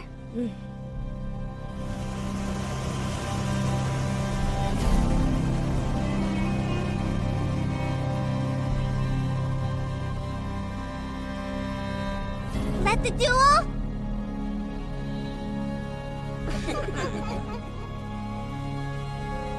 Begin! Say your prayers! I'll make you regret talking back to me!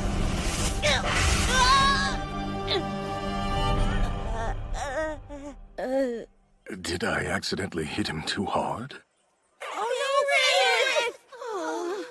Was that it? I thought you were stronger. I knew this would happen. I even tried to warn him. Let's go!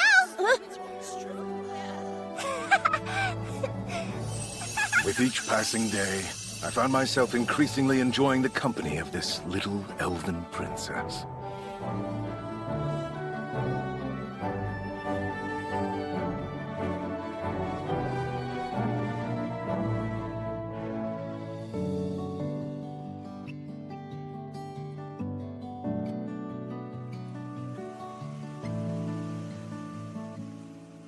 So, your training starts tomorrow, huh? Uh-huh. You ready? Yeah, I guess so. Is something wrong? No, everything's fine. I'll be blunt. My instruction is not for the faint of heart. Sir! Beast tamer training will be painful. Unbearably so. It's akin to being dipped in boiling pitch. You're alone in a foreign land. You'll have to endure this without your family's support. Even in your daily life, you'll face numerous challenges. That said, if you manage to overcome all this, it'll benefit you greatly. So I'll ask you one last time. Are you truly prepared? Yes. For the time being, you needn't worry about the pain in your monocle. I'm looking forward to it. I've been through a lot in order to get to this point. Training with my family and fighting a bunch. But every step of the way has been so exciting. I'm forging my own path and choosing my future. That sounds fun! I'm gonna work hard too. What do you have to work hard on, Tess? Everything? I want to be able to do as much as you one day, Arthur. I'm actually kind of hungry. Let's get something to eat. Didn't we eat just a little bit ago? Yeah, but it's time for second lunch.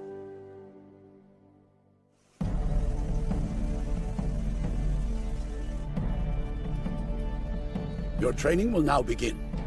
Right! It feels like time really does fly by in this world I've found myself in. And while I've continued to grow stronger, I've had to overcome my share of trials and challenges.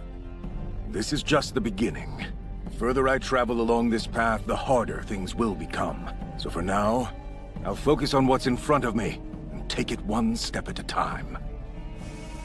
I'll keep moving forward, no matter what. Something tells me that incredible things lie ahead.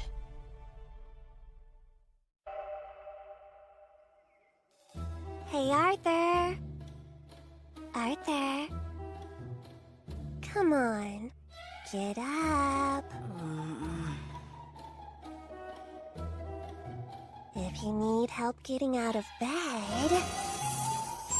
Oh, right! Quit it! I'm up!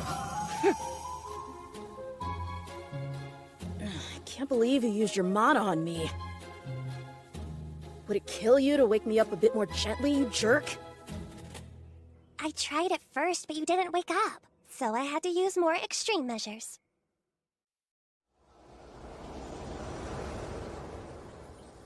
Where are your parents going? Some sort of meeting. One that requires both of them to be there. Interesting. Here, you'd better eat it all. The girl who made it for you is quite charming, you know, so you should be grateful. Charming, huh?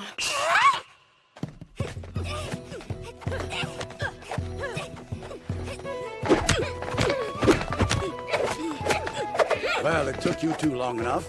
Good morning, sir! I'll have you know, I got up early to make it too! Looks like you're already warmed up. Time to start sparring in earnest. I'm always grateful to you, oh beautiful Princess Tess. Oh, now I have to clobber you. They're ready for the next phase of their training. We'll begin with a review of sorcery. Mages must first learn to stabilize their mana, and after that, they focus, mastering either earth, wind, fire, or water. Of course, one's elemental inclination tends to be dependent upon one's race. Elves have an affinity for wind, and may also specialize in water or earth magic. Dwarves, on the other hand, are strongest with earth and fire. Humans like you, they've shown a capacity for all four of the elements. That's possible? That said, due to their individual compatibility, most can only use one. In rare cases, some possess the ability to manipulate multiple elements, but they are the exception. Compatibility, you say? Pardon? I have a question.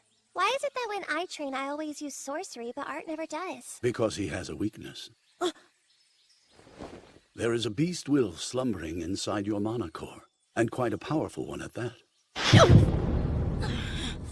That beast's will has been upsetting the balance between your body and mana core, and it's the reason for your reoccurring pain. I should have known. Sylvia. Don't worry. That's the reason I've taught you how to have your mana assimilate with your body. What's that look for? I mean, you scream like a baby when I hit you. You sure you'll be okay? Oh, shut it! You hit me so hard that anyone would react, Tess! It's commonly said that an elf is considered gifted if their mana awakens by the age of 10. Hers came to her at 9. She's been learning to fight ever since then. So she's not only been a friend, she's also become my sparring partner. Tell me, boy. Do you still have strength to spare? Good. Then the time has arrived. We shall awaken the beast will within you.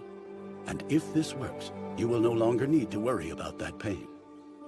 You will finally be a real beast tamer. Sounds good, sir. All right. I'm going to ignite your mana core first. Are you sure that's safe? Oh, definitely. Now, he may feel a bit warmer than usual, but nothing he can't handle. Ready when you are. Let's begin.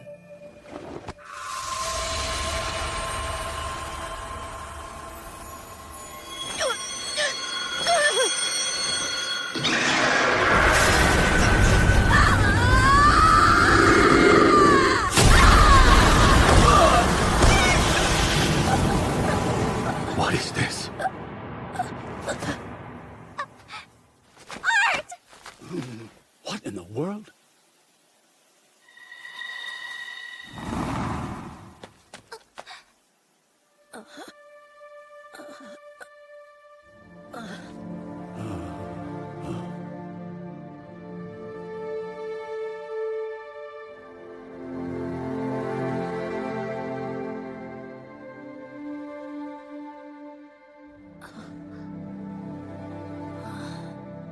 Grandpa?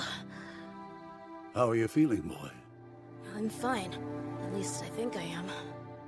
Tell me more about this beast will. What kind of creature is it from? Well, she was actually a dragon. Wait, a dragon? Unbelievable. But I suppose it does line up with what I sensed earlier. You mustn't let anyone know about this. This type of beast will is bound to rouse some trouble. I won't tell. You're always looking out for me. Thanks so much. Putting all that aside, Huh? I've got news for you. You depart in 4 months' time. What? Really? I thought I had 2 years left here. Soon the Three Kingdoms will hold an event, a cultural exchange for their young. And for its duration, the entrance to Zyra City in the Sapin Kingdom will be open. Ah, that must be why they left. What's wrong? You'll finally get to see your parents again. You're right. But still... Now. You better rest up, because tomorrow your training gets even harder. What about Tess? Don't worry, she already knows everything she needs to.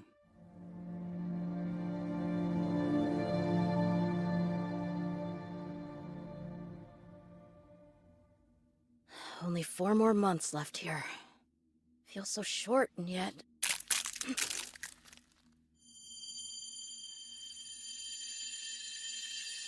Is that the stone from Sylvia?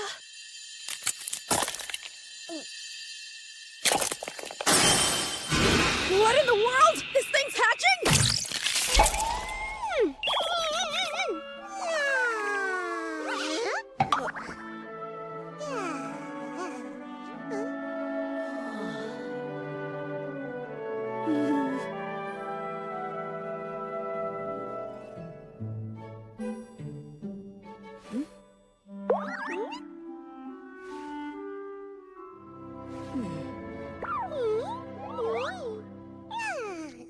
Oh, wow. A dragon. You are so cute!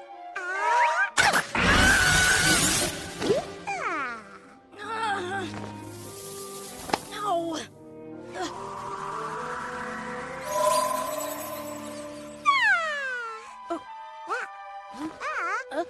Who was that?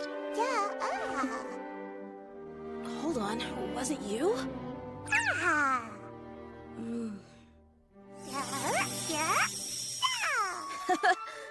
Can you really talk to me, like, inside my head?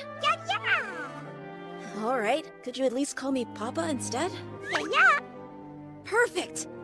I'd really like to name you after your mother, so it's nice to meet you, Sylvie. I hope that means you like it. This marking seems to carry more significance than I initially imagined. Who would have thought? Guess I'm a rebel with tattoos and a baby. My parents will be so shocked when they find out.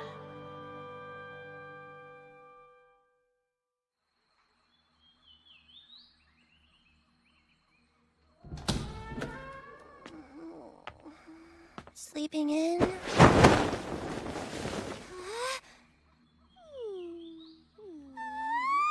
Oh, I'm up! What's wrong? Look at this squishmallow! Nope, I'm out.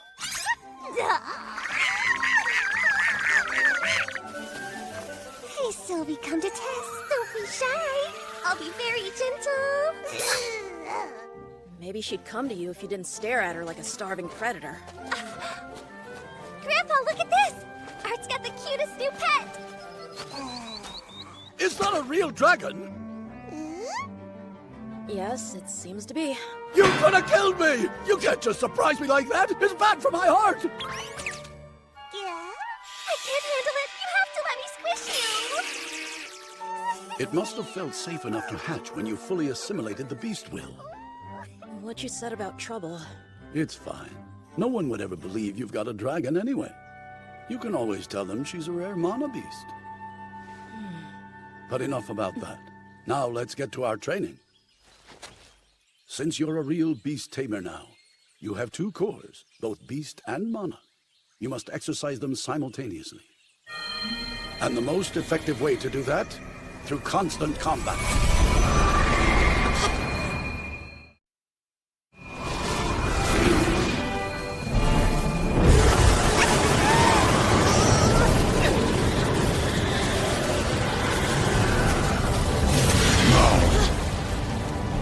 ready for a real fight, boy?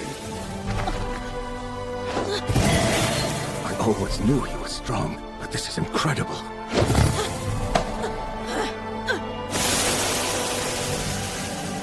He's a stealthy one.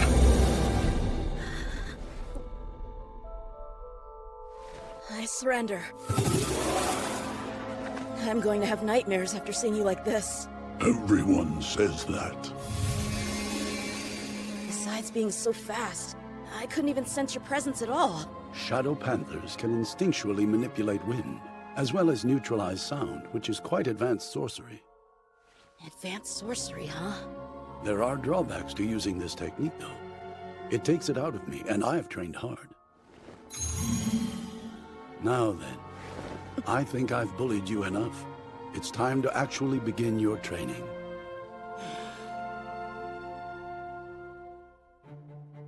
As the days flew by, I took advantage of the time I had remaining to begin mastering my beast will. Curiously, as I learned how to harness that immense energy, the pain I'd once felt so intensely completely disappeared. I only grew stronger. I could withstand attacks and fight back like never before. And when I had free time, I was fortunate to spend it like a normal child for once.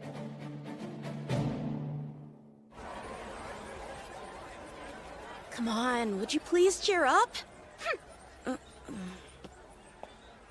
Pardon me. Well, what are the odds? Look what I stumbled upon. If it isn't Arthur, the human boy. Who are you? I'm the aristocrat you unfairly defeated! You ignored the customs of the duel to beat me! Huh? How about I remind you right now, jerk? Let's duel, Arthur!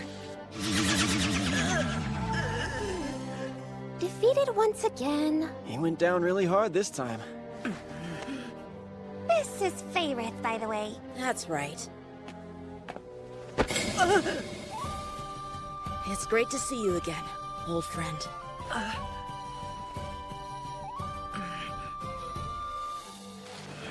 Very well, then. This whole time you just wanted to make friends, huh? Oh, then you should probably call him Feifei too. That's the name all his friends use. You can't go around telling everyone that! It's no big deal. Hey, so, are you planning on attending the exchange for young people from the Three Kingdoms? Of course I am. I was chosen to be a goodwill ambassador. If you're of high enough status, then it's mandatory to attend. So you're going too, then? Actually, I thought the princess has to go. We wouldn't want our delicate little princess getting lost again now, would we? Me, delicate?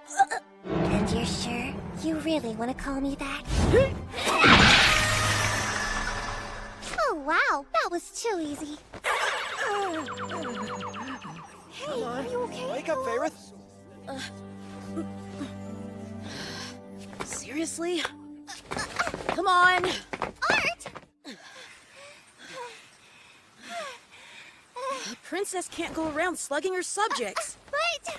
There are no buts. You have to consider your position, Tess. I suppose I'm not really one to talk. I know, but you're getting to go back home, and I can't even join my friends at the exchange. And now, you're getting angry at me just like my dad does. You are such an old man! But why? Yeah. Yes, I know. Don't rub it in.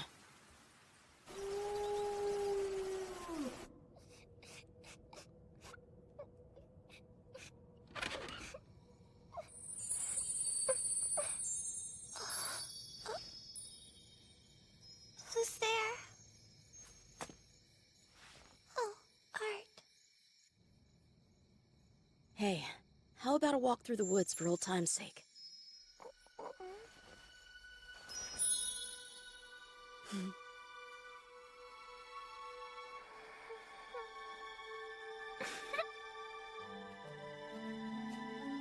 Are you sure? We were explicitly told to stay out. If we come across any kidnappers this time, we'll run. Anyway, look. They all seem happy.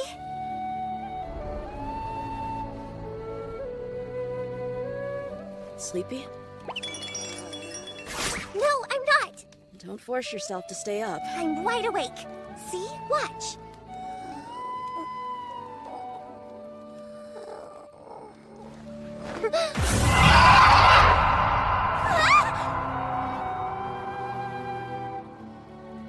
I take it you're still scared of ghosts? No, not even a little. Then why are you trembling? It's just cold out! Tell me what the human kingdom is like. I'm not sure. I wasn't there long. Then I don't see why you can't just stay here. Sure, but if I did... Really?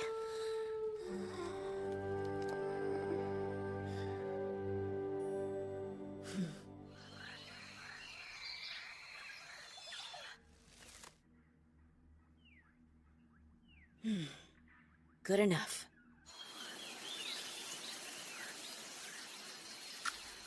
This should ensure you don't get lost again. A compass! With seal of the Aerolith family.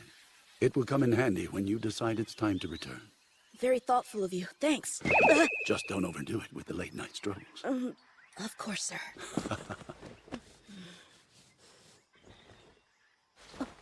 Is Tess here?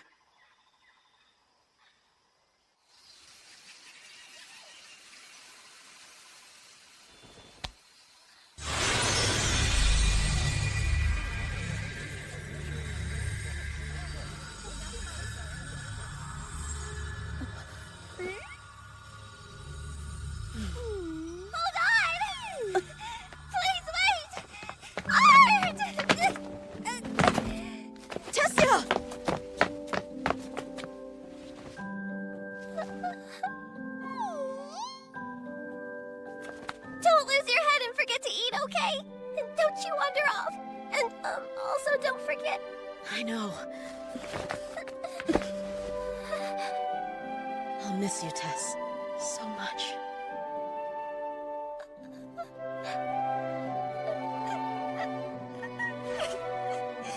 I'll miss you too, Art. With all my heart.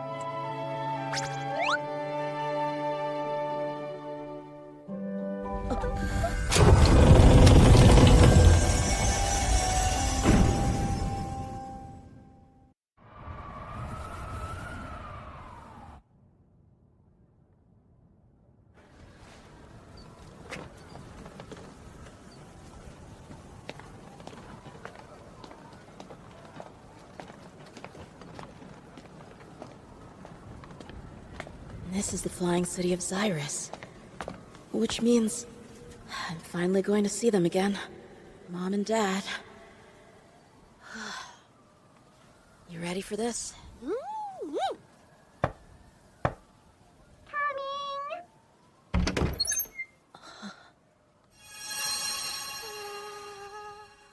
Get back here, Eleanor. We were in the middle of eating.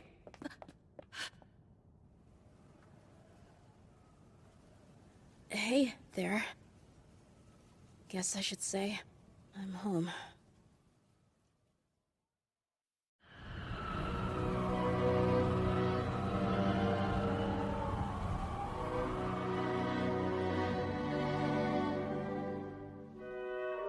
Arthur?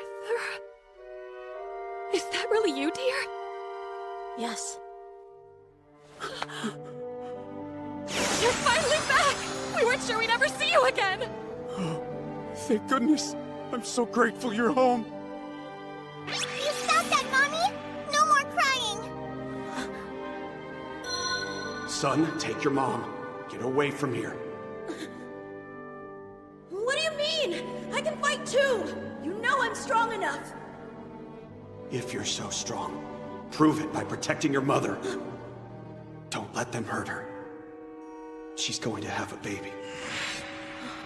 Could this be the baby? Well, hello there. I'm Arthur Leywin. Nice to meet you. Say hi. That's your big brother, Eleanor. Wasn't he lost, though?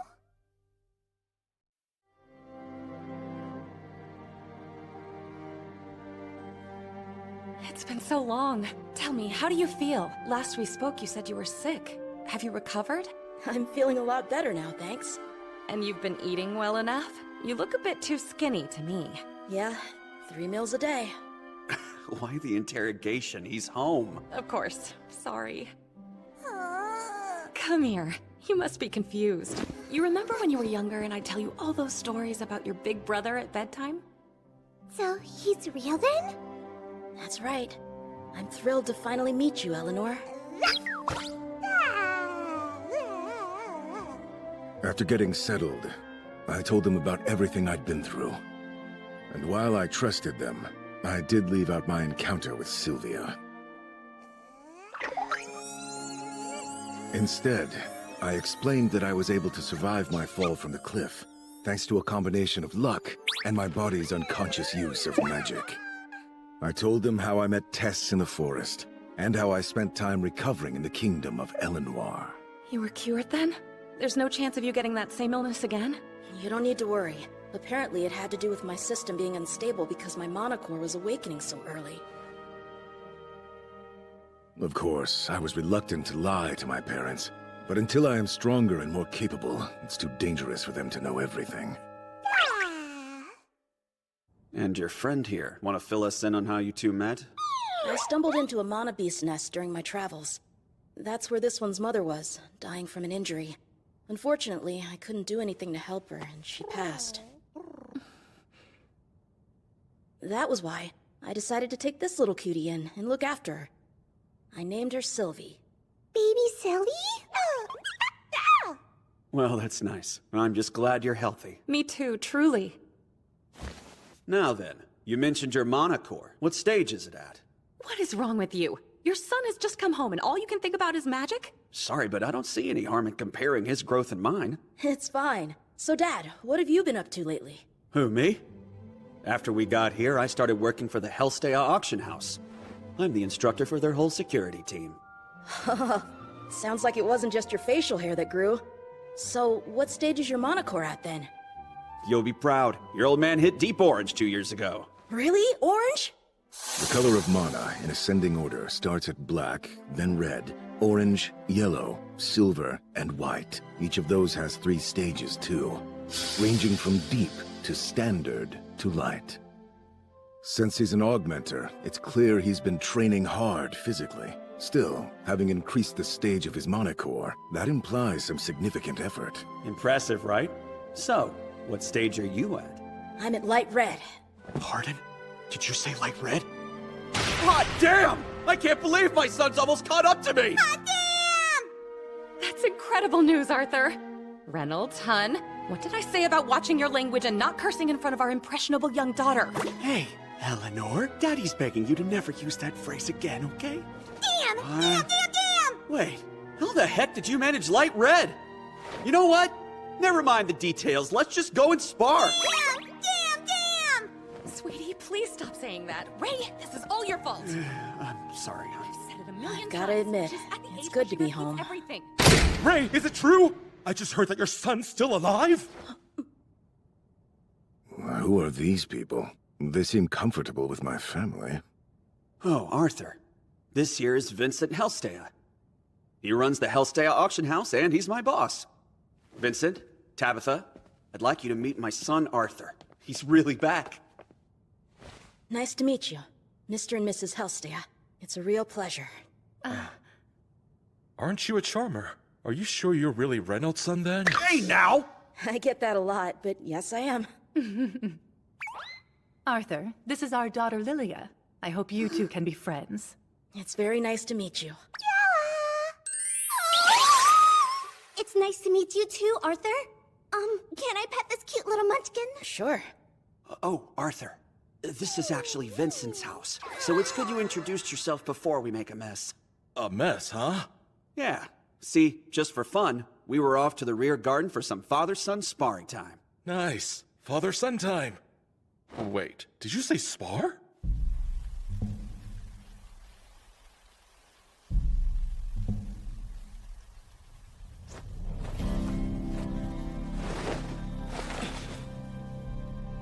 So they're actually going to duel. Hey Alice, what he said about Arthur, his monocore level, He's really light red? Yes, I was shocked to hear that too. But I must admit, he's always been a fast learner. Then, he awakened at 8 years old and already advanced 3 stages? He's got no reason to lie about it. Sit down and relax, dear. Oh, sorry. It's just that the 11 and 12-year-old prodigies at Zyrus Academy, even they are barely able to reach deep red. Now probably isn't the time to mention that my progress was only limited to light red, because I didn't practice much during my time assimilating Sylvia's will. I hope you're ready, Arthur. Your dad isn't the same fighter he used to be. Neither am I. Let's go!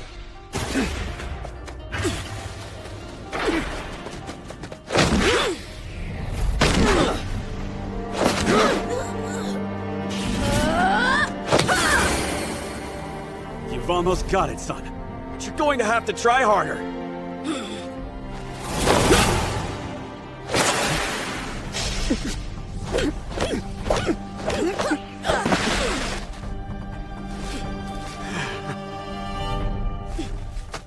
All right, what do you think? Nice. Not bad at all. You were quick to press your advantage the moment I let my focus waver. But watch out. Your old man's about to get real serious now. Don't say I didn't warn you. In this world, mages have an affinity for a certain element and specialize in its use. Conjurers learn which element they're compatible with, and then learn to control it.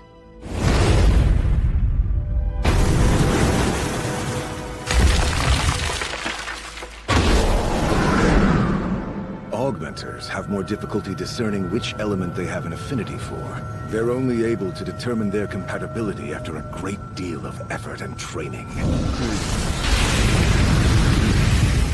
There was something in my past life that functioned a lot like Mana does here. It was Ki, the energy within. Unlike elements, Ki was something that you had full control over. Also,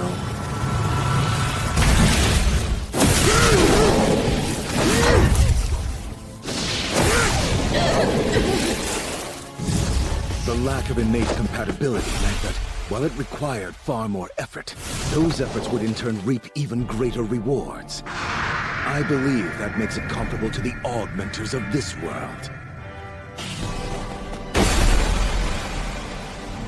I've had no shortage of good luck and advantage since being born into this world. And for me, this is the cumulative result, right here.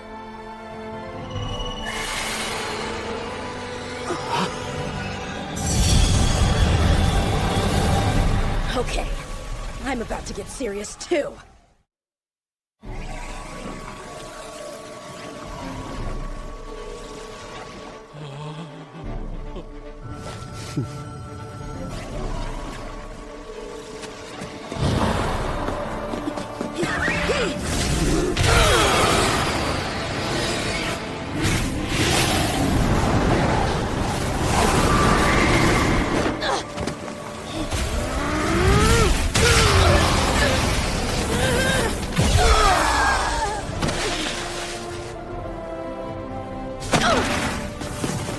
My memories of Ki from my past life made my training with Virion over these years all the more fruitful. Arthur, you've shown a great deal of improvement when it comes to manipulating the fire element. Now let's move beyond that. So what comes next?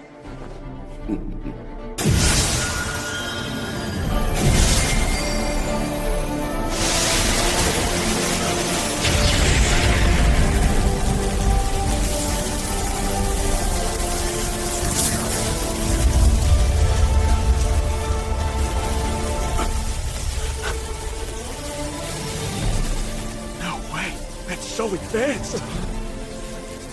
Try not to get too freaked out now.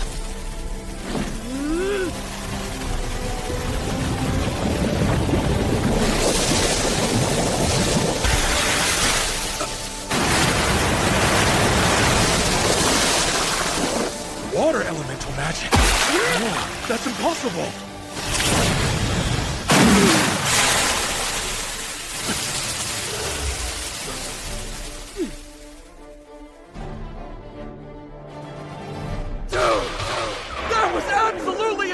purple, Arthur! Where did you learn all that? And how? What else can you do? I've learned a lot, but I have a ways to go before I can control it like I need to. You okay, Daddy? Eleanor, please stop running. Be more careful.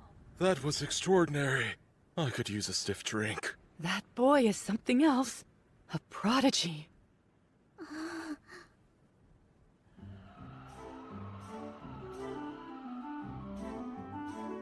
I'm still trying to make sense of all this. You do realize your son has a very promising future ahead of him.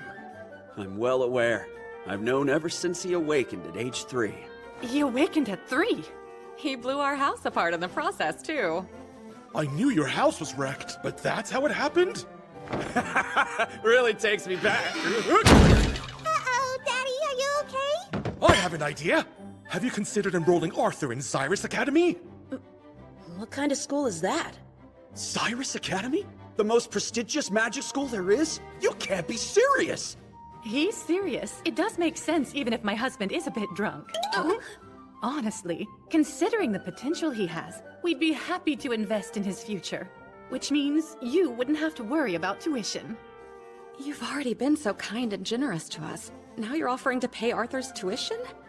And, well, he's still only 8 years old. I'm not convinced the school will admit him. As it just so happens, I know the director of Cyrus Academy through work. I'm certain if I talk to her directly, Sorry, but since this is my future we're talking about, is it all right for me to say something? Of course it is, Arthur. I just got home. While I'm grateful, I haven't seen my family in a long time. Right. How could I forget? I apologize. I might have gotten ahead of myself. Actually, I think all the sparring wore me out, so if you'll please excuse me. Maybe I shouldn't have said anything.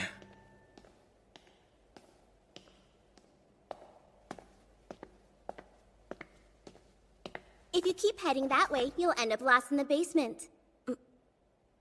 Lilia... Come with me.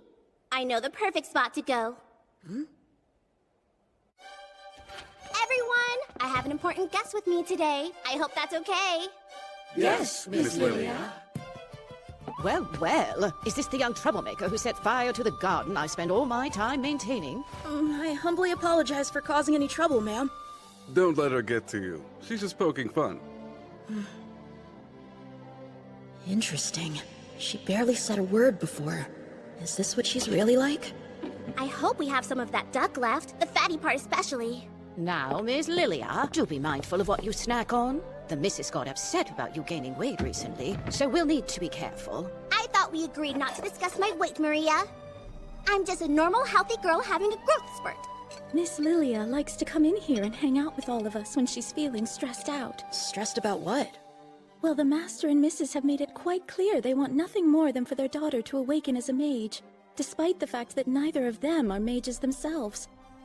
Miss Lilia also wants that for herself, of course, but it's a lot of pressure to put on a little girl. It's not something you can just wish for. Not that it's any of my business. I still can't believe you're back with us. It seems too good to be true.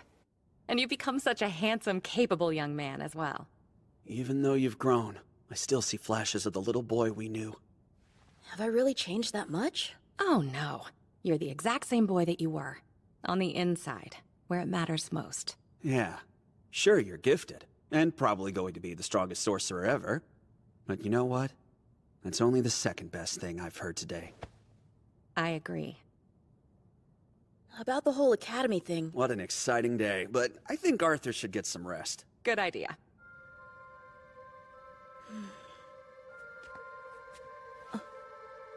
What is it? Please don't tell me you've gotten too old for this kind of thing. That would be a shame. Never. Good night, Mom. Good night, Dad. It's good to be home. I missed you both. We missed you. Have sweet dreams, okay? You know, what Vincent suggested before, it was only out of concern for you. Don't worry about it. I can tell the Hellstayers are good people. They were just trying to be kind. Good night, Arthur. Sleep well.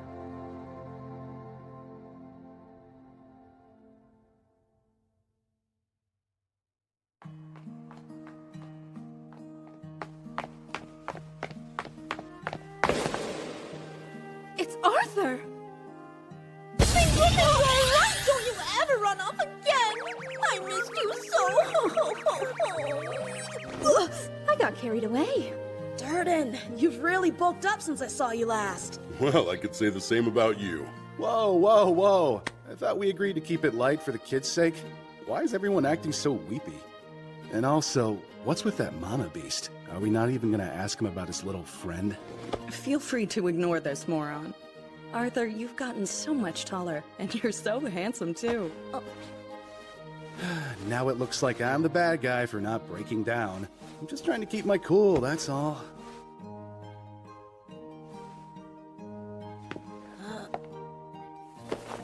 I'm so very sorry. It was all my fault. Please forgive me if you can. Jasmine. Would you look at that? We're as happy to see him as we were. Mm-hmm. Wow! You're just getting back from a job all the way out in Edison City? Yes, that's right. I'd say the pay made the trip worthwhile. You're kidding. Not even close. Well, you're the only one who had any trouble. So, we took a few odd jobs on the way back, and now we're here, safe and sound. I had fun. We ended up visiting places we'd never been before. No idea why, seeing how similar they all were.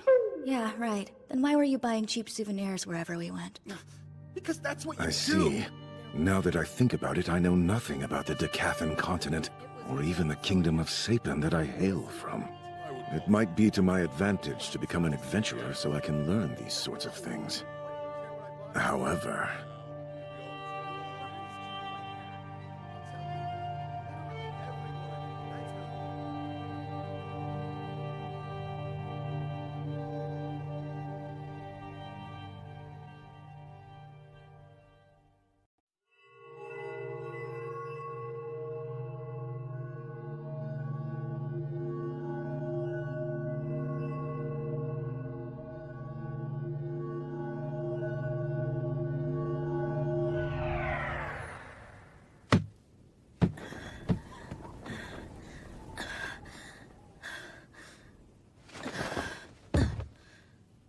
I can't believe I can only hold it for a few seconds. Was this reckless? Should I pursue a different option? No. I need to fully master this power, so that I can one day defend those I love most. That's the whole reason I came back in the first place. Yeah. Oh, that's right. I forgot.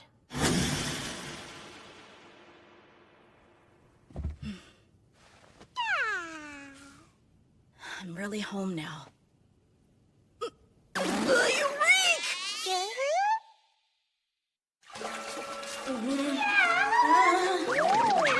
Would you quit squirming around?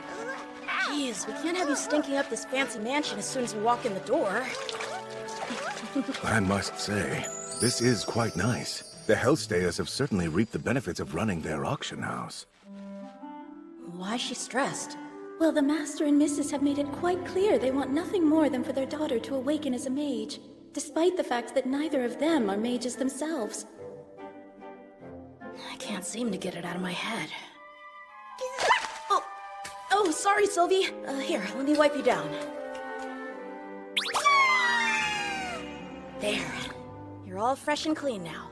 So you're next, right? You're not smelling so fresh yourself. Stinky boy!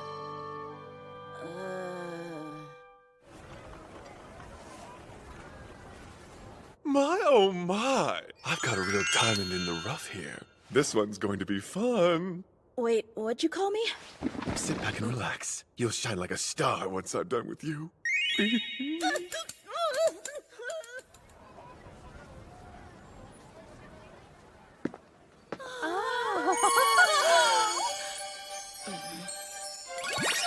I love it! So handsome! Almost handsome enough to be my big brother!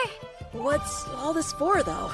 Well, it's a big day. I thought you might want to stop by the auction house while we're out. You have to understand what a treat this is. The Hellstea auction house is such a draw. Royalty is known to show up in disguise.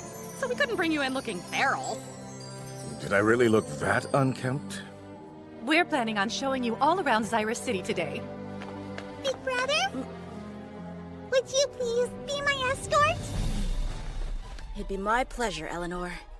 I'm jealous. Before you made your big reappearance, I was always her favorite.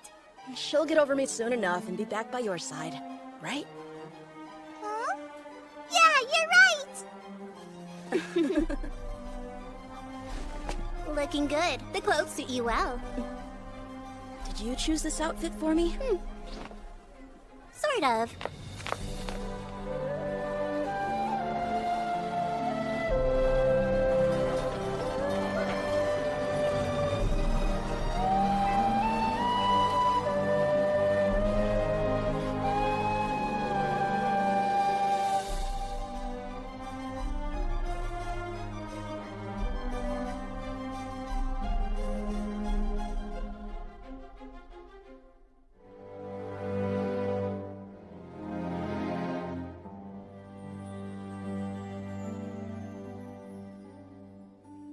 So, who are they?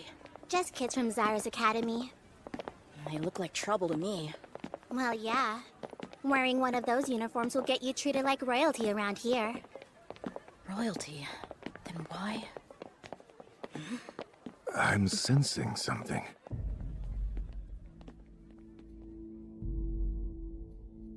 Those are beast cores, Arthur.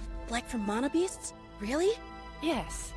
Magic cores that are taken from mana beasts in order to amplify the power of those who possess them. They can be bought and sold, just like any other item? Oh, did you not know? We ended up separated from him before we had a chance. That didn't seem to be the case with the elves. The effects vary depending on the core. If one comes with a beast will, it's worth 100 gold coins at least.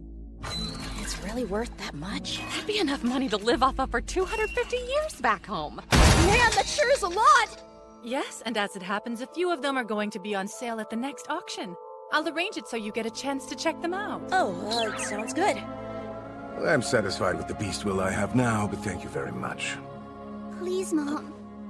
Maybe if you would let me get one. The answer's no. How many times do I have to say it? A beast core is no shortcut to awakening. It's about hard work and resolve. I work hard. And besides, they are far too expensive for a child to own. It doesn't make sense at your age.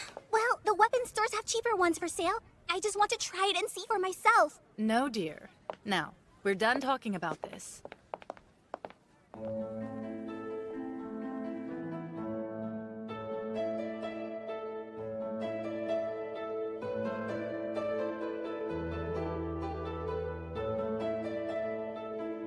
From what I've been able to witness, I don't think it sounds like her mother's the one pressuring her.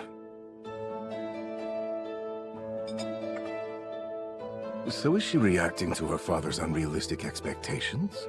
Or perhaps... Listen, Gone? But where to?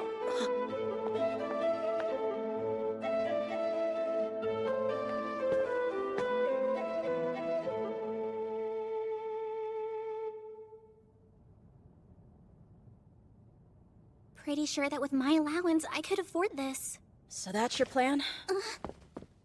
What are you doing here? A beast core isn't enough on its own. Buying one doesn't mean you can use magic. Your mom told you as much. Well, we won't know unless we try. And what if it doesn't work? I have already tried every single thing you can imagine. And one more failure won't bother me all that much. Please, Lilia. You're special, so you wouldn't understand. This could help me, but my mom and dad won't even let me get near a beast core, no matter how much I beg them. I see. Then I must be the reason she's feeling so much pressure. We should talk. Come on. Just leave me be! Oops. I'm so sorry. Oh. So who's the shrimp? Was that your idea of an apology? Who do you think you're dealing with anyway, huh? Those uniforms. Hey, what's all this commotion? Yeah? My mistake. Please, take your time, sir. We can take our time. Lucky us. Oh, how nice. So, should we amuse ourselves? This has become a nuisance. Don't even bother trying to run away! I was hoping to avoid getting rough, but... What are you doing? Both of you, release your power! You hurt me! Yeah? And why should we? Lady, those are students from the academy. If you... You sure? The daughter of the Hellstayas was being threatened. That seems more concerning. The Hellstayas? as in the auction house. So big donors to the Academy, aren't they? We're cooked if the director finds out. Damn it. You can't earn your spot, so you want to buy it, huh?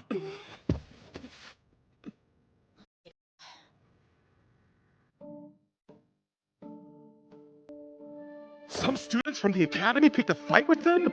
I stopped it before it got that far. Honestly, it was... the other... You down, Father?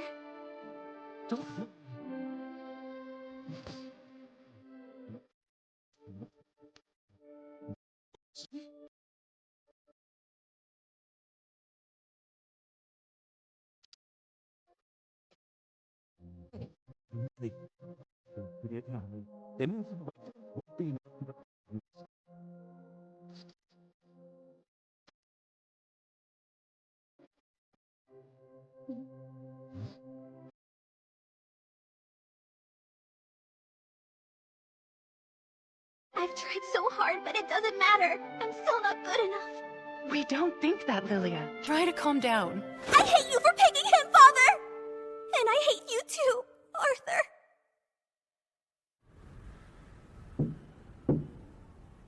Lilia, it's time to go to dinner.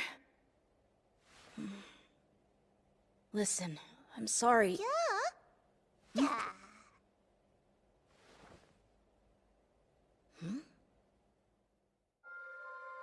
Cyrus Academy? That's right. It's the school you'll go to when you're old enough. It's an academy for sorcerers. I want to be the strongest sorcerer ever! I've been patient, but when do you think my magic will finally awaken? There's no need to rush, dear.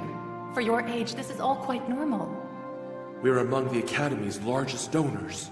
There will definitely be a place for you there. But... Have you considered enrolling Arthur in Cyrus Academy? We've made many sizable donations to the Academy. You can't earn your spot, so you want to buy it, huh? Lilia, hello? Welcome back. Arthur. Your mom and dad are worried about you. I am too. Sorry for... Apologies can give the impression of arrogance, even if unintended. Especially when the haves offer them to the have-nots. I'm sorry, Arthur. When you first got here, I couldn't help but be envious. You showed up out of nowhere and had this crazy, amazing power. Then I guess it felt like you stole all my dad's attention. Wait, it's not like that! Yes, it is. It's my fault for not pushing myself harder to awaken my magic. I'm sure Mom and Dad are done. They must be so tired of me. I know this feeling. The cold sensation of giving in to the darkness of self-deprecation, and learning to enjoy the depths of its despair, letting go completely. I know what to do. Arthur? You need to get a hold of yourself, Lilia. I mean it. Even I can tell how hard you're trying. Just because it hasn't worked yet doesn't mean it won't. During the time I was separated from my folks, I met this girl who cheered me up with this little trick. Watch. Oh, wow. She knew how to make me smile, that's for sure. They're my favorite flowers. Trust me. Your mom and dad know you try your best, and they want to see you succeed as much as you do. The real reason your dad's focused on me, well...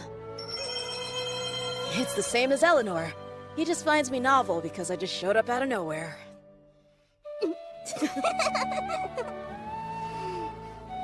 Honestly, I know my dad just wants me to be happy. That's why he really pushes me to become a sorcerer.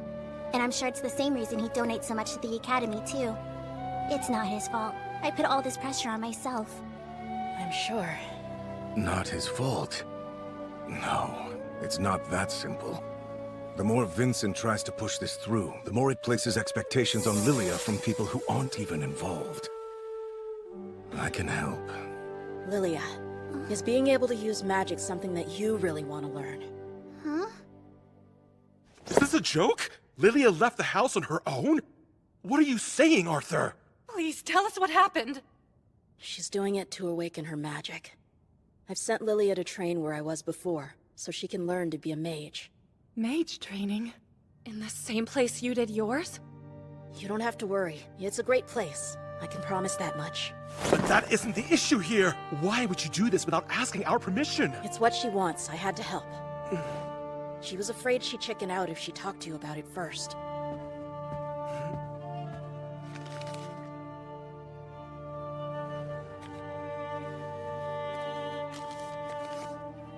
My dearest Mom and Dad, as long as I am unable to use magic, I know I will be no more than a useless burden to the two of you.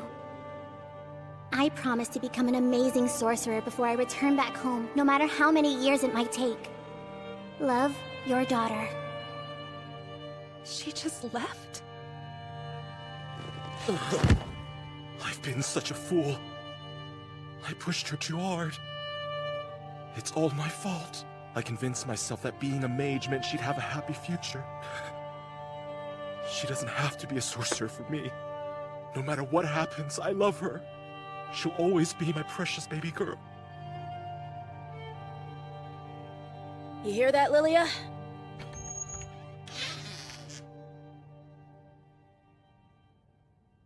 Lilia!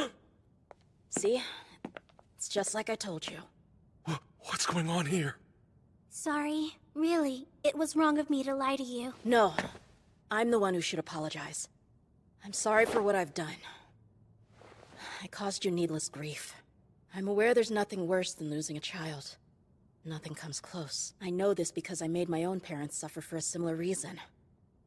Arthur. I never should have tested you in the same way. The two of you deserve my respect. I'm sorry. No, it's fine. This is all my doing, not yours. I can see that now. Your son had finally come home, and I was advising you to send him off.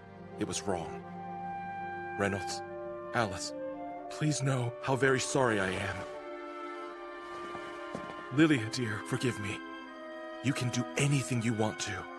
You don't have to attend the academy or be a sorcerer. I just want you to be happy. Thank you, Dad. But I would still like to attend the academy someday. I want to learn how to use magic no matter how long it might take me. I want to become a capable sorcerer, but one who uses their power to make other people happy too. Just like Arthur. Lilia. You can do anything you put your mind to. Okay then. If it's what you all want, I can awaken her mana.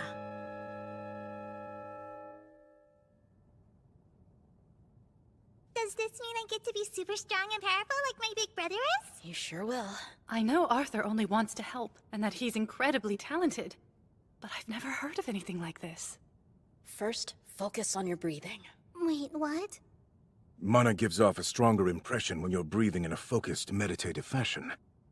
I hope I can get that concept across to them. Take a really deep breath in, then let it out. So deep breath in, then slowly let it out. Good, now close your eyes. Keep going until you can see a light appear in the darkness.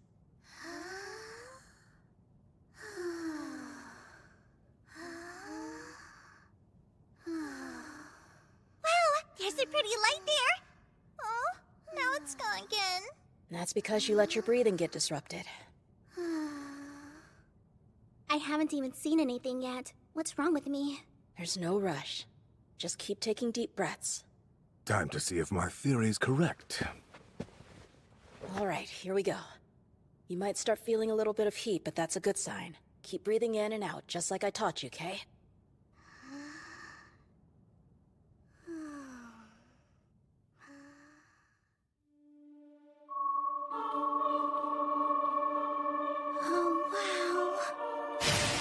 Gentle dots of light. She's done it. Like that flower Arthur showed me. It's so beautiful.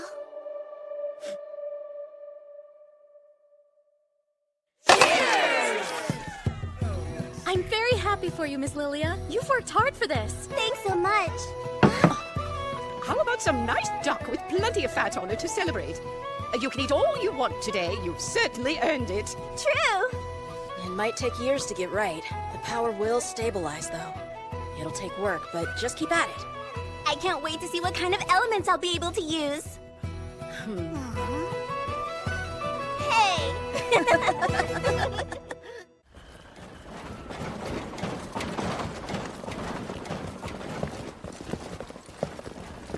Ah, the auction house. I must admit, I'm curious if anything there will prove amusing.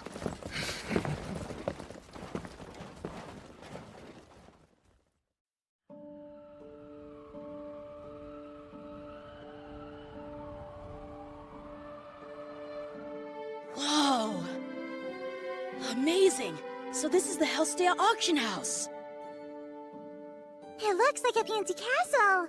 I just hope we don't stand out too badly in there. Stop worrying. You can relax. This'll be fun. We should head on inside. No point in waiting here.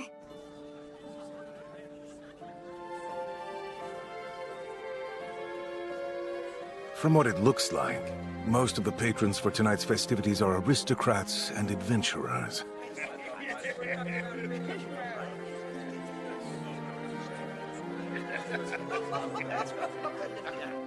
This is their chance to purchase inventory Vincent and the other collectors have assembled. Oh, what beautiful beast cores!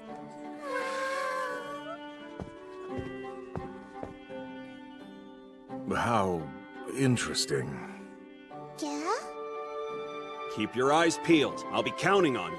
No mishaps tonight. We won't let you down! Hey, Dad seems like a totally different person. He's so cool now. You should tell him that later. I'm sure he'd love to hear it.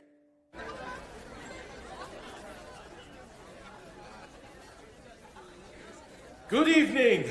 Please join me in welcoming tonight's guests of honor. His Majesty, King Plain Glader, Queen Priscilla, Prince Curtis, and Princess Cathil.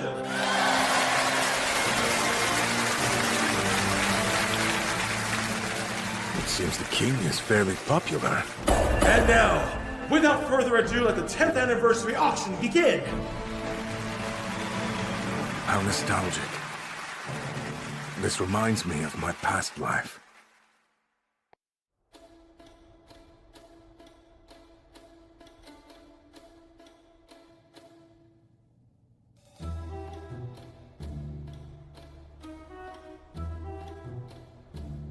Forged by a renowned craftsman, this blade is quite special. When you apply mana to it, electricity will flow through the tip, giving this weapon a razor-sharp edge and an effect to paralyze your foe. We'll start with a bid of 50 gold pieces. 51! 52! 53! So certain high-quality weapons can hold an elemental enchantment. I ought to try that later.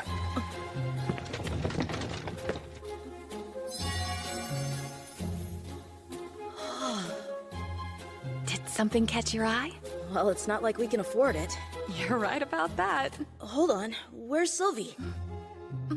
I'm not sure. Eleanor was carrying her a moment ago. I'm gonna go look for her.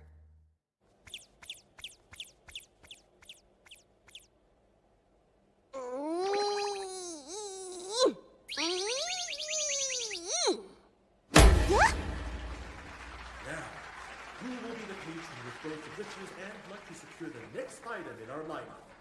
Feast your eyes. This is a genuine world lion cub.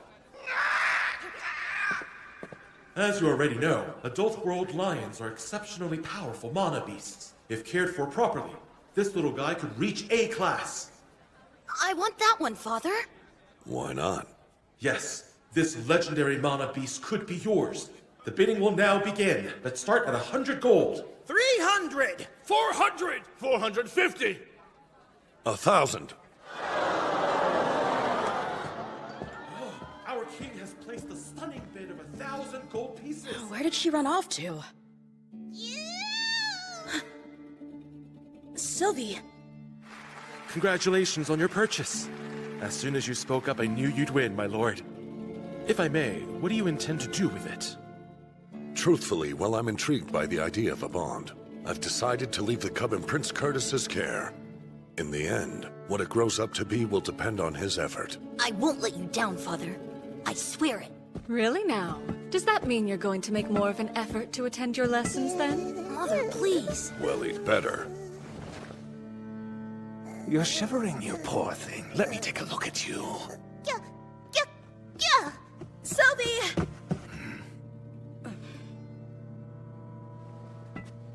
A conjurer in service to the king. I can't have him causing a scene. Excuse me, sir. Could you please return her to me?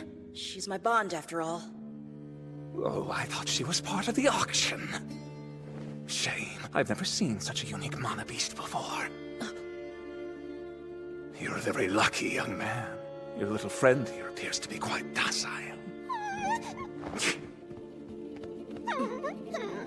Hey, don't wander off on your own like that. This is bad. Pardon me, but I need to head back. I think not. I can't allow you to keep her. Not when I finally found a mana beast worthy of my ability. Excuse me? I can tap into her full potential, but she'd be wasted on a snot-nosed brat like you. Hand her over! I'm offering you a chance to benefit from this situation. Just be grateful and obey. No thanks. I'm a conjurer in the service of the royal family. So what? It's what's best for this country and its future. Even a child should understand that. This is pointless. I hope you realize what will happen to you if you offend His Majesty like this. Your family will pay the price for your impudence. I dare you to say that again.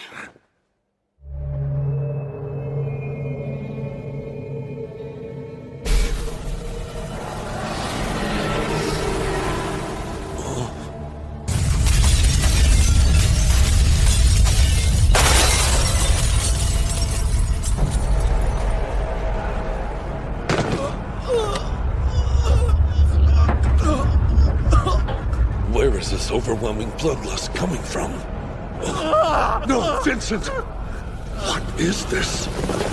Your Majesty, please stay back! Never mind that. Protect my family. Whoever's the cause of this, show yourself!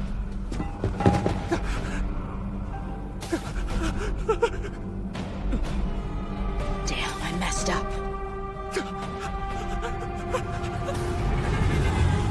I let my emotions get the better of me.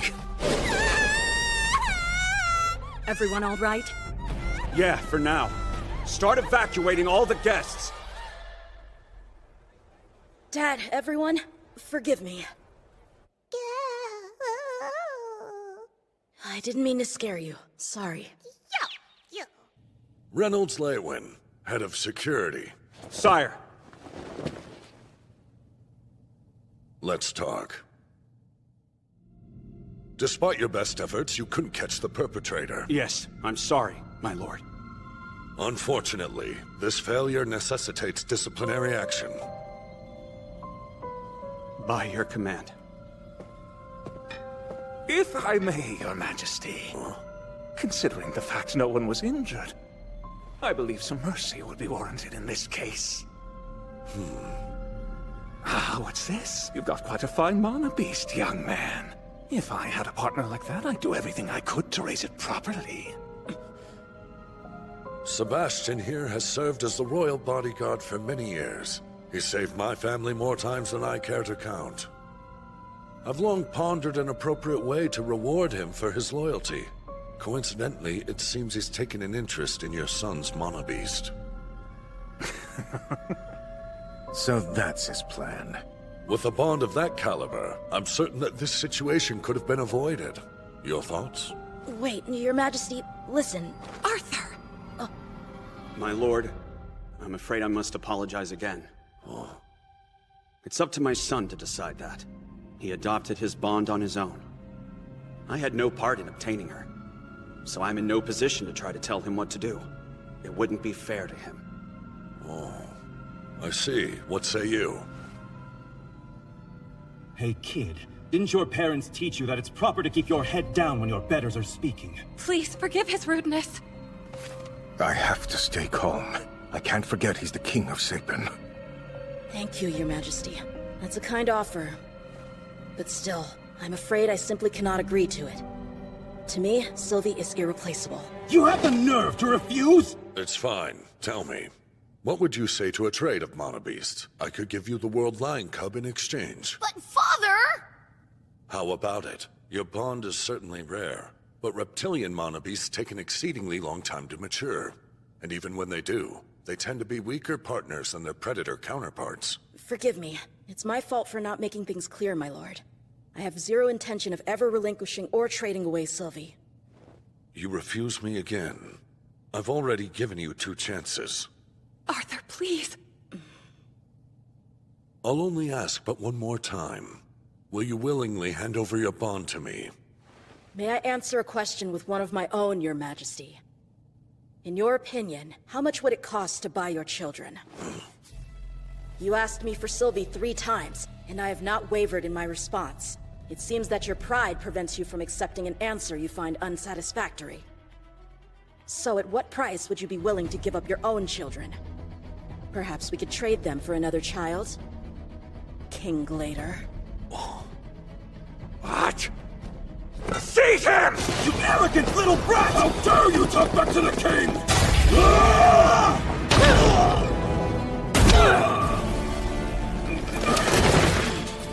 What are you buffoons doing? He's merely a child. You're useless. I don't care if you're to kill the boy. That Monobeast will belong to me. I must have it!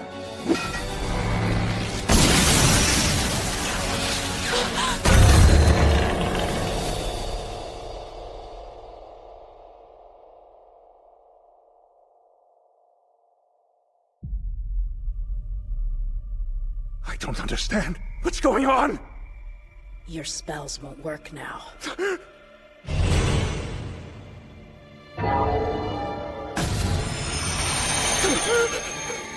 You insolent brat! I'm a royal conjurer! You can't intimidate me! You sure about that? What did you do? Somebody help!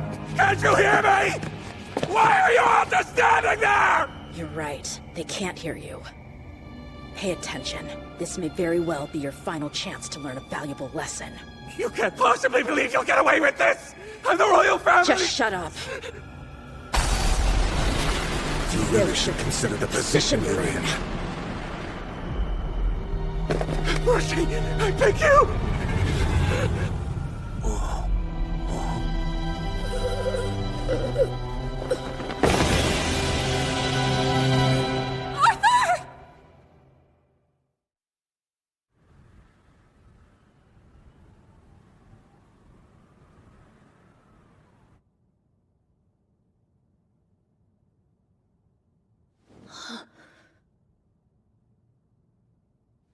Oh, my head.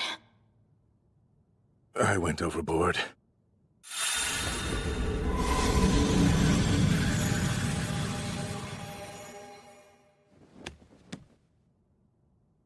I was able to temporarily step outside the flow of time, but it came at a huge cost.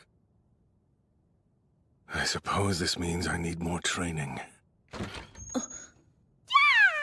Oh, thank goodness! You're finally awake! Sorry about that. What happened after I passed out? Everybody was in a panic. Well, obviously. We were worried too.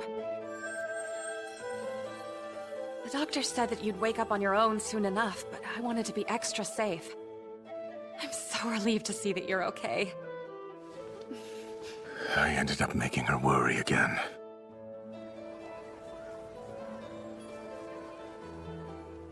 Sweetheart, are you sure that you're up to this? I'm fine. I needed some fresh air. Look! Oh, yeah! I bet Eleanor would love that. Go on. You're her older brother. She'd appreciate a gift from you. Is there anything you want for yourself? I could buy you something.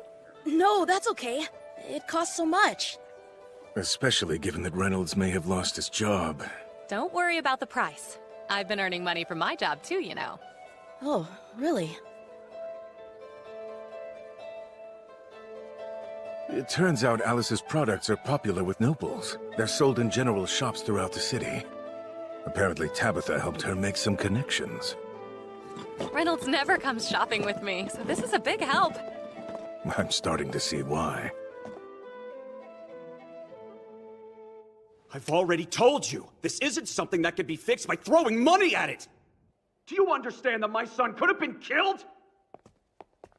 What's going on? Shh. Excuse me. Arthur! How are you feeling? I'm all right. I could even spar for a few rounds. This is perfect. Arthur Lewin, on behalf of His Majesty, I'd like to offer my apologies. He sent that as well, as a show of good faith to make up for the little incident.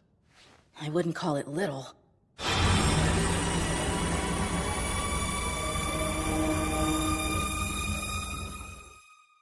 The move here is to play the humble victim. Thank you for checking in on me. I appreciate it. It's the very least we could do. As for the two guards who attacked you, they've been relieved of duty. They tried to murder my son, and the only punishment they face is they lose their jobs? Unfortunately, sir, your son did defy the king first. I hope you understand. He was standing up for himself! Not to be indelicate, but the king also expressed his disappointment in the security. It's okay, Dad. I went too far, and it's not like I was hurt. All right, then, if you say so. While we're on this topic, I'm curious what became of the Royal Conjurer. It's just, I heard his leg was broken. He was removed from his position and sent away. From the moment he woke, he remained insistent that you were the one who injured him. That doesn't make any sense! It happened in front of us! If you'll please just allow me to finish. We've conducted our own investigation into yesterday's events. It seems that deflected mana from the guards interrupted his spell. Naturally, the king regrets that this fiasco happened in the first place, which is why he's hoping to reconcile with the Lewin family. By all reports, your son is an incredibly talented individual, and as is common in boys of that age, they can be rash.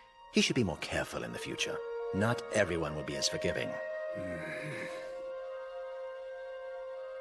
We accept the king's apology. Are you sure? You're the one who was almost killed yesterday. Anyway, regardless of what you choose to do, it never hurts to have more money, right? Thank you, Dad. Another thing? That was one hell of a move.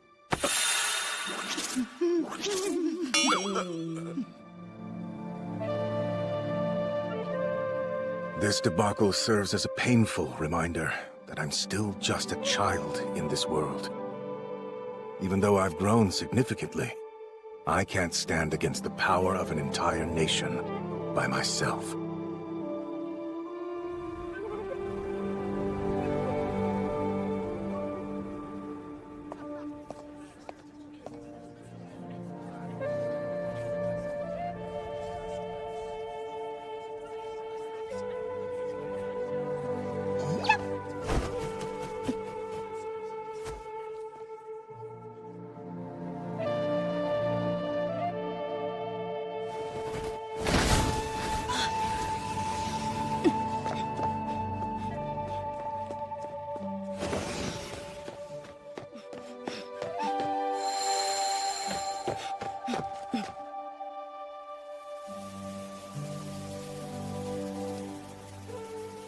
I've been waiting for you, Arthur.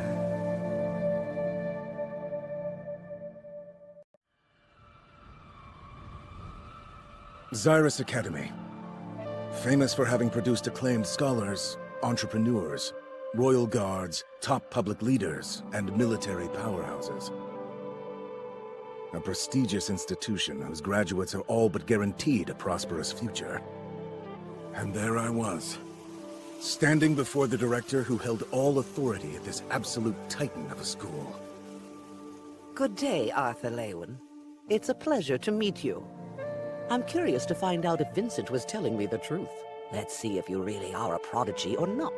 Okay.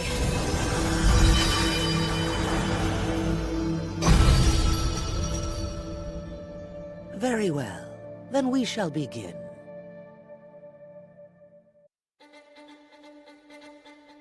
The boy is shockingly resolute. I sense incredible power. The kind you should expect from the director of the most famed school of magic in the nation.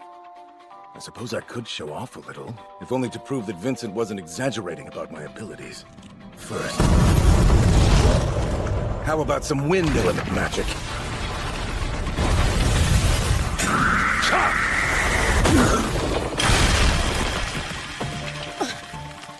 I still can't seem to control earth and wind as effectively as I do fire and water. How about this?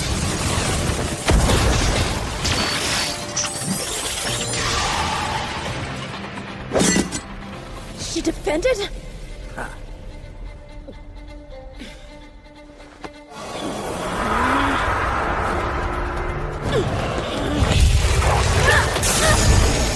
Wait, a cyclone?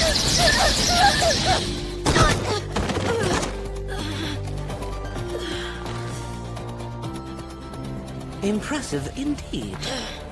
Your overconfidence and your ability to face opponents might be a weakness, but that was still quite the display. Your sorcery and combat skills were exceptional. So, shall we finish? Do try your best to stay conscious, young Arthur.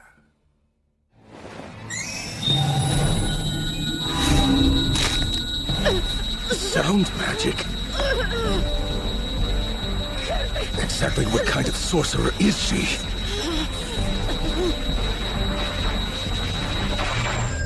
All right, you pass. I must say, the state of your wind magic makes me want to teach you to use it myself. Not only that, but you can use the earth element as well, correct? And I suspect that those aren't the only ones. She's sharp as a tack. Yes, water too. Is that so? And is there a particular reason you wanted to meet me? Why else would you come all this way to show me your powers if there isn't? She sees right through me. You're right, ma'am, there is. I showed you my abilities because I have two things I need: power and influence.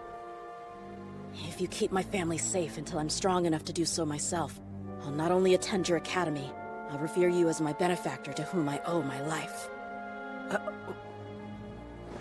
I hope you realize even the Sapin royal family wouldn't dare to make such a blunt negotiation with me. You're quite sure of yourself. Well, I believe I'm offering something of substantial value. And what's more, I think you believe that as well. That said, if I'm going to attend Xyrus Academy, I think it should be when I'm the same age as the other kids. That's over 3 years from now. If your studies began sooner, you'd be stronger at your craft. Why the hesitation, Arthur? Because I once promised someone that I'd live my life to the fullest. I want to become an adventurer and learn all about this world I inhabit. There'll be plenty of time for the academy afterwards. I see. It seems you've already decided. Tell me, have you informed your family of this? No, I will after this.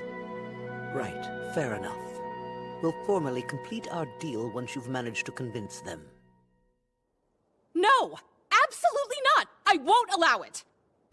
Afterwards, I used Vincent as an intermediary to tell Alice and Reynolds about my powers and how I wanted to become an adventurer before enrolling at Xyrus Academy. We only just got I should have explained everything myself. And now you won't let him put himself in harm's way again? No! Why are you angry, Mommy? Yelling's not nice, remember? Relax, hon. We can at least hear what he has to say, don't you think? I can't believe you'd entertain this fantasy of his after how much we've already been through as a family. What has gotten into you, Ray? Well, I've thought about it. What if Arthur found someone else to go along who could look out for him? That seems fair. No way! Reynolds, you can't seriously be considering this, can you? Our son is far too young to run off adventuring. It's not like that. It doesn't have to be some never-ending journey. I could even come home every few months or so. Yeah! Do you really mean that? Yes, I mean it. I promise, Mom. Big brother, you're gonna leave us so soon? It won't be that soon. Not for quite a while still. I guess that's okay. Please, Mom. I wasn't planning to leave right away. And honestly, I like the idea of coming home pretty frequently too. Well, I guess... Besides, I do wish to see more of the Decathlon continent. There's too much that I don't know. And that's not all. Huh? I want to experience the same things that you and Dad did, back when you were adventurers. That's your reason? Mm-hmm. Staying here to simply train would be hopelessly dull. I didn't dare tell them I wanted to use the techniques I'd learned to test my own strength. You still haven't told us about the different elements you use. Tell us now. No more secrets between us, all right? Right. Alice's words made my heart drop. I wish I could share everything with them, but I know better than to do that. Well, it's only natural for your mom to worry about you. Danger does go hand in hand with adventure. Your mother might have interrupted me before, but I think there's a way we can make this work. What if we send Arthur out with someone we already know and trust, Alice? Any takers? Who's up for it? Yeah, babysitting isn't really my thing.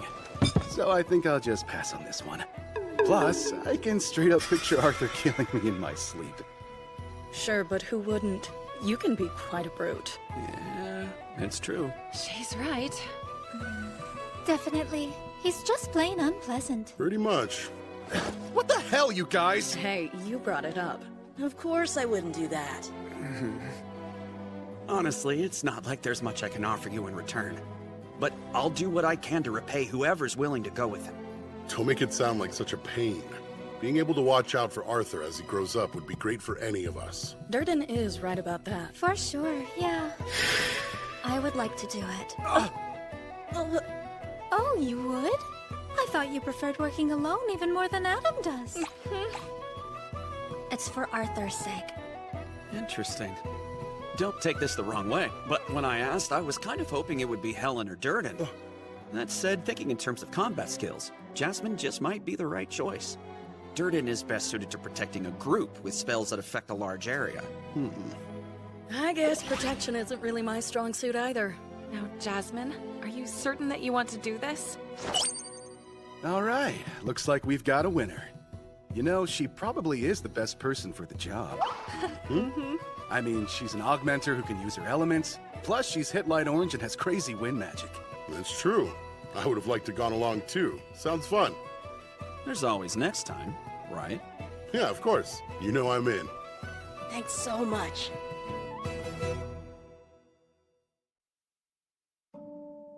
Well, that's one less thing to worry about. Lilia! No fair! You shouldn't train without me! Huh? Ah, so Lilia can meditate on her own a bit, even without me projecting mana for her. Boo. Right, I'm sorry. Eleanor will likely awaken around the age of 7 or 8. That is, if she has the perseverance to keep working at it. Wanna train with me then? Not right now. Perhaps it's for the best that she not awaken too early. I dislike the idea of her drawing attention. Oh, Dad. Can I go to the auction house real quick? I want to find a sword.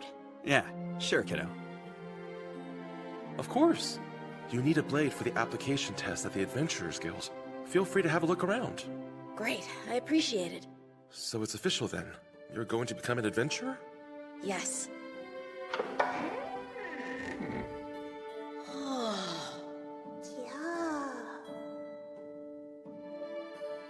Arthur's late for dinner. What do you think? Should we go pick him up? He's making a very serious decision. Let's be patient. Be patient, Mommy. He's fine. I guess you have a point.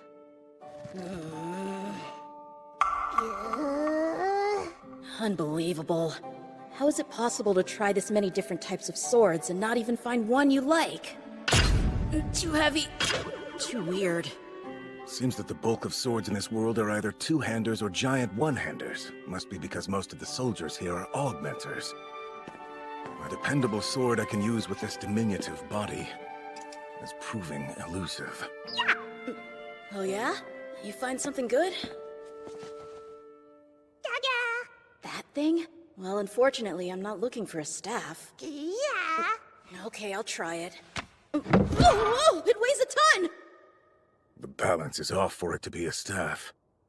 It's almost as if it's the sword. Do I need to imbue it with mana to make it work? Doubtful, but I suppose it's worth trying.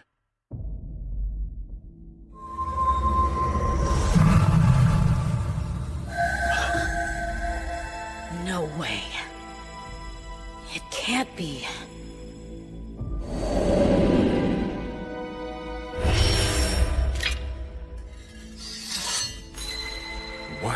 extraordinarily beautiful sword. So much so, I'm not sure it should even be considered a weapon. Still a bit too heavy for me to properly use. But... Sorry about this, Mr. Helstea.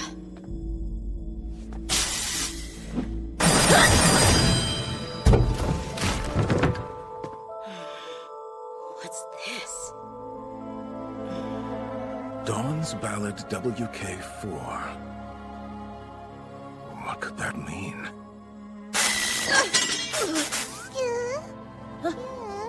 Don't worry, I'm okay. The weight and balance changed.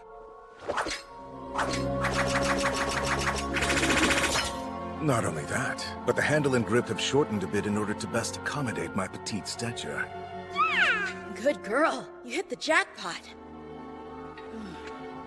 So many incredible swords passed through my hands in my past life, but I never found any of them as perfect as this one.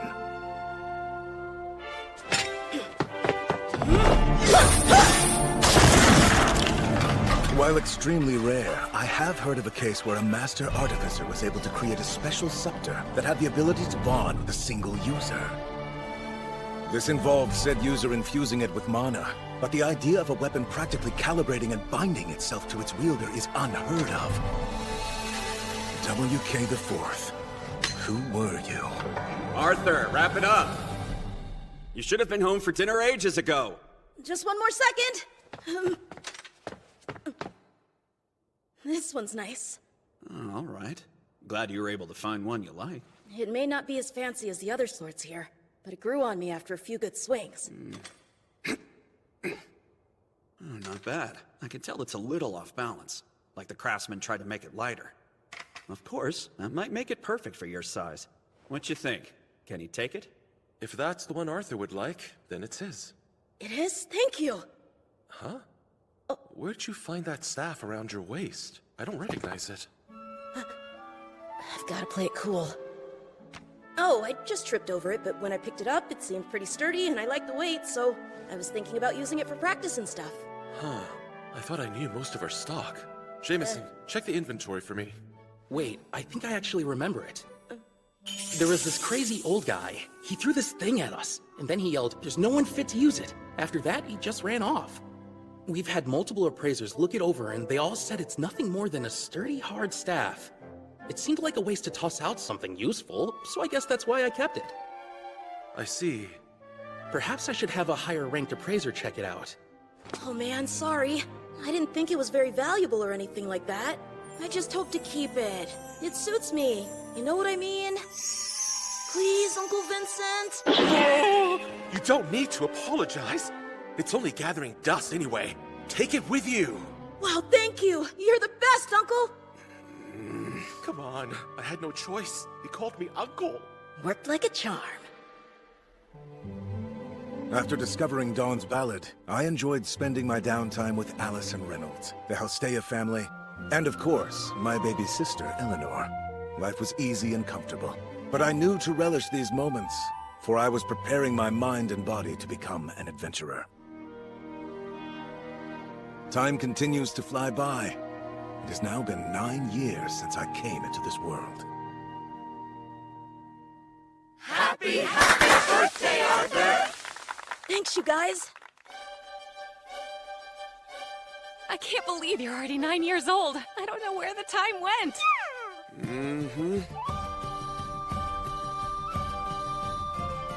Oh, come on now.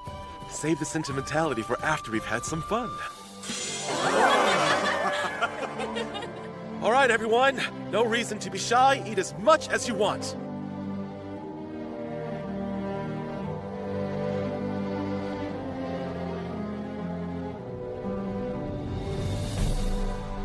That was delicious. Now, let's get to opening up some presents. Here's a little something from us, kiddo. You see those gems on the top? Each one was enchanted with healing magic by yours truly. Thank you so much, Mom! Our present comes with a question. Dear boy, will you marry me? No way. Stop making it creepy. Jeez. Here, this one's for you, Arthur. And Alice, this one's for you. Neat, huh? If Arthur's mana ever reaches a dangerously low level, then the gem on your ring will light up, Alice. We hope it brings you some peace of mind. Check out what we got you. It's pretty cool. A scroll that can produce sound. I'll be real, it was not cheap. You infuse your mana into the scroll and record a message. When your mom receives the message, she can reply one time. Thanks, what a great gift. Thank you all. I can't describe how grateful I am for these wonderful presents.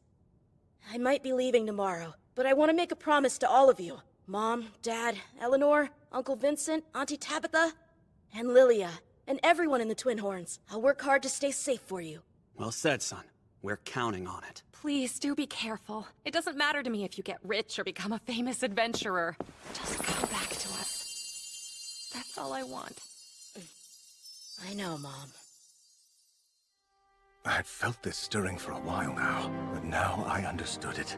I have a real family. People who love me. Friends who care. I never want to lose the feeling of security that gives me. I treasure it above all else.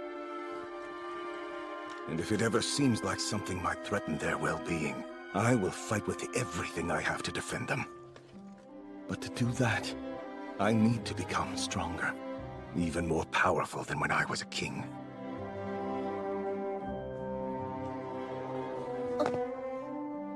Looking good. You could pass for an S-rank adventurer, my boy. Really think so? Now, one piece of advice. You're strong, but don't get cocky. Don't try to solve everything on your own. Rely on Jasmine, too. Understood. Don't worry about me. I'll be fine, I promise. We'll all be just fine. You be a good girl too, okay, Sylvie? Yeah. Well, it's time to go.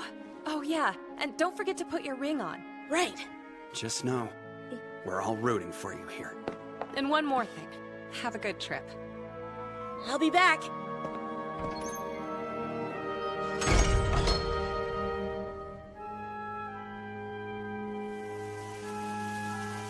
You ready, Arthur? Yeah. Let's go. Childcare lessons. Something.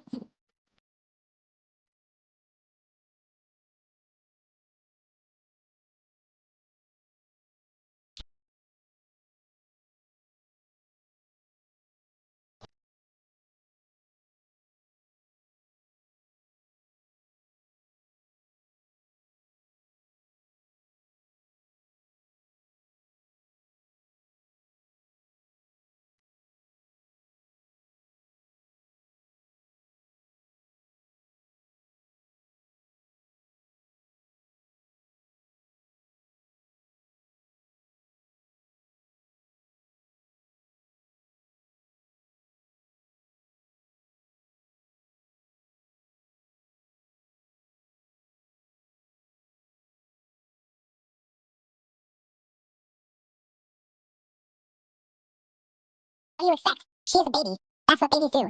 They were friends, which is why she said that. And my mom got annoyed with her for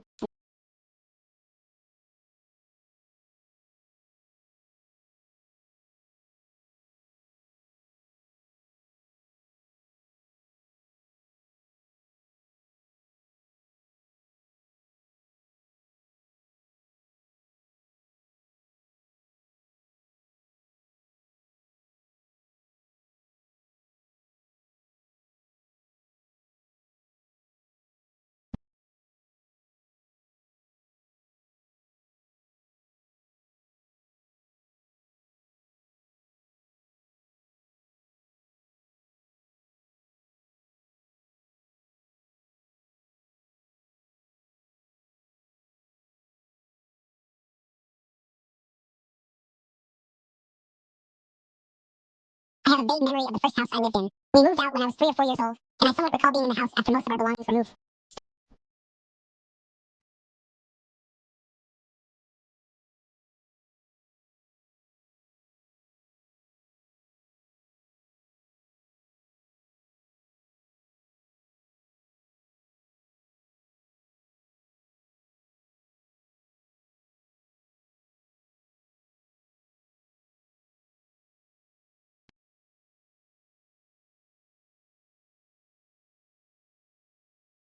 Strange memory to recall so vividly. Story 87. I was probably 6 years old, though I have no memory before that. I returned home from school at the beginning of the school year. Perhaps it was the first day, and I felt very disappointed that I could not read. In fact, the teacher had not taught us how to read. I asked my mom to teach me, and we took my school book where she showed me some words. I remember the first word I ever read. The squirrel. I am now 62 years old. Story 88. I was around 3 years old when we were in a car accident. I remember what happened immediately after and then riding in a wheelchair at the hospital. Story 89. About 2 years ago, a piece of classical music came on the radio and captured my soul. 50 years later, a friend of mine offered me a classical compilation CD set because he couldn't sell it. The second CD had the same track, and I recognized it as soon as the opening bars played. After 50 years of never hearing the tune again, I finally knew the title and the composer. The piece is Elizabethan Serenade by binge. Story 90. I have a faint memory of sitting in my crib, looking out the nursery door, through the hallway, into what would eventually become my childhood bedroom. I have no idea how old I was or why that memory has stayed with me. Story 91. Breastfeeding as an infant, I was weaned at 6 months when I was able to eat baby food, and my mom was pregnant with my sister. I remember how my mom smelled and the tickle of her hair on my face when she would burp me over her shoulder. Story 92. I was unsure of my age, sitting in my grandma's arms as she fed me with a baby bottle. I was not enjoying the guests who were coming in. I don't remember seeing them or know who they were. Story 93. I went with my parents to a shop to get my mother's sewing machine repaired. I remember her buying me ice cream later and asking me to say, thank you, to the shopkeeper. It's a delightful memory to reflect on. I was around 4 or 5 years old. Story 94. Unsure of my age, but I was still in the crib. I woke up terrified and crying because a thunderstorm had disturbed my sleep. My mom picked me up and placed me in bed with my sisters. My oldest sister said, not her. She wets the bed. Story 95. When I told my mother about the memories I had visited my father in another state, I was surprised to discover that I was only 2 years old. I have many vivid memories from that time. Story 96. When I was about 3 years old, I had a stomach ache, so I lay on the couch for a while before vomiting. My parents still have a picture of a half-conscious baby me covered in pale bile. There are other memories from the same apartment, but I don't know whether they happened before or after this incident. Story 97. 2 years old. I was traveling in a car with my family, looking out the window and listening to a song that I love dearly to this day. Story 98. Playing with the hose in the backyard with my cousins and parents, I saw a ladybug on the ground and cried at the sight of it. I remember my family laughing at me. They told me they went to comfort me in my sadness. Later, I found a recording of that day, and lo and behold, they were laughing at me and told me to just move away from it. I was 4 years old. I have never doubted my memory since. Story 99. Me rocking in my feeding chair, teetering and rapidly approaching the floor. I don't know how old I was. I couldn't use utensils yet. Story 100. I was about 3, maybe pushing 3 and a half, playing in the doorway of our house when some red ants climbed onto me and bit me. That incident has stuck with me ever since. Story 101. I was 3 or 4, but I distinctly remember my helium-filled balloon flying away and waving goodbye to it. Story 102. 2 or 3 years old, hiding under a table as my parents fought. It was not physical fighting, just yelling and screaming, but still terrifying at that age. Story 103. I was 3 years old. My grandmother had died. My parents left me at my daycare for the funeral. When they picked me up, they gave me a red sled because it was winter. Story 104. I think I was 2 or 3 years old at the time, but I woke up in the middle of the night. When I looked up at the wall, I saw the face of my grandmother surrounded by clouds. She said something to me. I have no idea what now, but then she disappeared and I started crying. My mom rushed in and cradled me, telling me everything was okay. Story 105. I was probably around 6 or 7, making the Little Mermaid birthday invitations with my mom. I had to use the bathroom and experienced severe diarrhea. I called for my mom, saying, I'm really not feeling well. Story 106. I don't know how I can remember this far back, but I remember being in the hospital room with my parents after my birth. I was sitting in a baby bed next to my mother's hospital bed. I vaguely recall seeing a child training video playing on the TV in the hospital room. After that, the only other thing I remember is playing in the front yard as a child. Story 107. I remember being at a circus during Easter. I saw some lions jump through hoops. Then I got sick and my grandmother and aunt took me out of the tent. Story 108. My 4th birthday. I was 4 years old. I received a large toy truck. The cab was blue, and the trailer was gray. You could open the trailer and store several Hot Wheels or similar toys inside. Story 109. My 5th birthday party. I remember playing with a toy that resembled a foam sword. It had a yellow foam cylinder for the blade, and the handle was made of beige plastic in 2 parts that clamped around the foam blade. The game involved a blue shield guard with hinged flaps, each adorned with colored patches. The objective was to stab out all 4 of your opponent's flaps. Story 110. I am 14 now. My very first memory, believe it or not, is when I started clapping and using my hands at about 2 years old. Story 111. On July 27th, 1097, my mom locked my dad out of the house while they were arguing. Then, my mom packed us up, and we left. I was 3.5 years old at the time. Story 112. My brother was teasing me. I truly can't remember how old I was. Maybe around 6 or 7. This is legitimately the first memory I have. Story 113. I remember my mom had a friend visiting, and she put me in my crib for bed. I have no idea how old I was, but I believe it was before preschool. Story 114. Eddie Murphy in Harlem Nights. Quick. I haven't been beaten in a while. It's probably been since 1911. Sugar Ray. Yes, that's when the doctor slapped you. Quick. Exactly. That's the last time I remember being whipped. I'm looking for him. Story 115. 2.5 years old. We were walking up the stairs in my new house. My mom was holding my hand. The stairs were still bare. Story 116. I was about 10 months old when my mom was changing my diaper. She had just cleaned me and applied baby powder on my bottom. Right when she did, I farted and created a big cloud of baby powder, which made her laugh so much that I laughed with her. A few years ago, I told her that was my first memory, and she laughed, saying she remembers it vividly. Story 117. My 3rd birthday was the first day I was 3 years old. I remember looking at a plastic dancing menorah candle holder that was singing happy birthday to me in Chinese. Story 118. I'm not certain it is the first, but my first family holiday trip, especially the smell of petrol, always comes to mind whenever I encounter that scent, even after all these years. Story 119. My parents were recording a video for a reason I can't recall. My mom wanted me in the video, so to persuade me to stay, she gave me a cookie. However, everything else is just a blur. Another memory that comes to mind is of me walking up the stairs, jumping on my bed, and instantly falling asleep. I then dreamed of a cinematic video featuring the bullet character from Mario Kart driving down the racetrack. I'm not sure if I was dreaming about an actual cutscene, but it had surprisingly good camera angles for someone who was 3 or 4 years old. Story 120. My mother poured a bowl of Rice Krispies and milk on my head and then placed the bowl on top of my head. I think I was 5.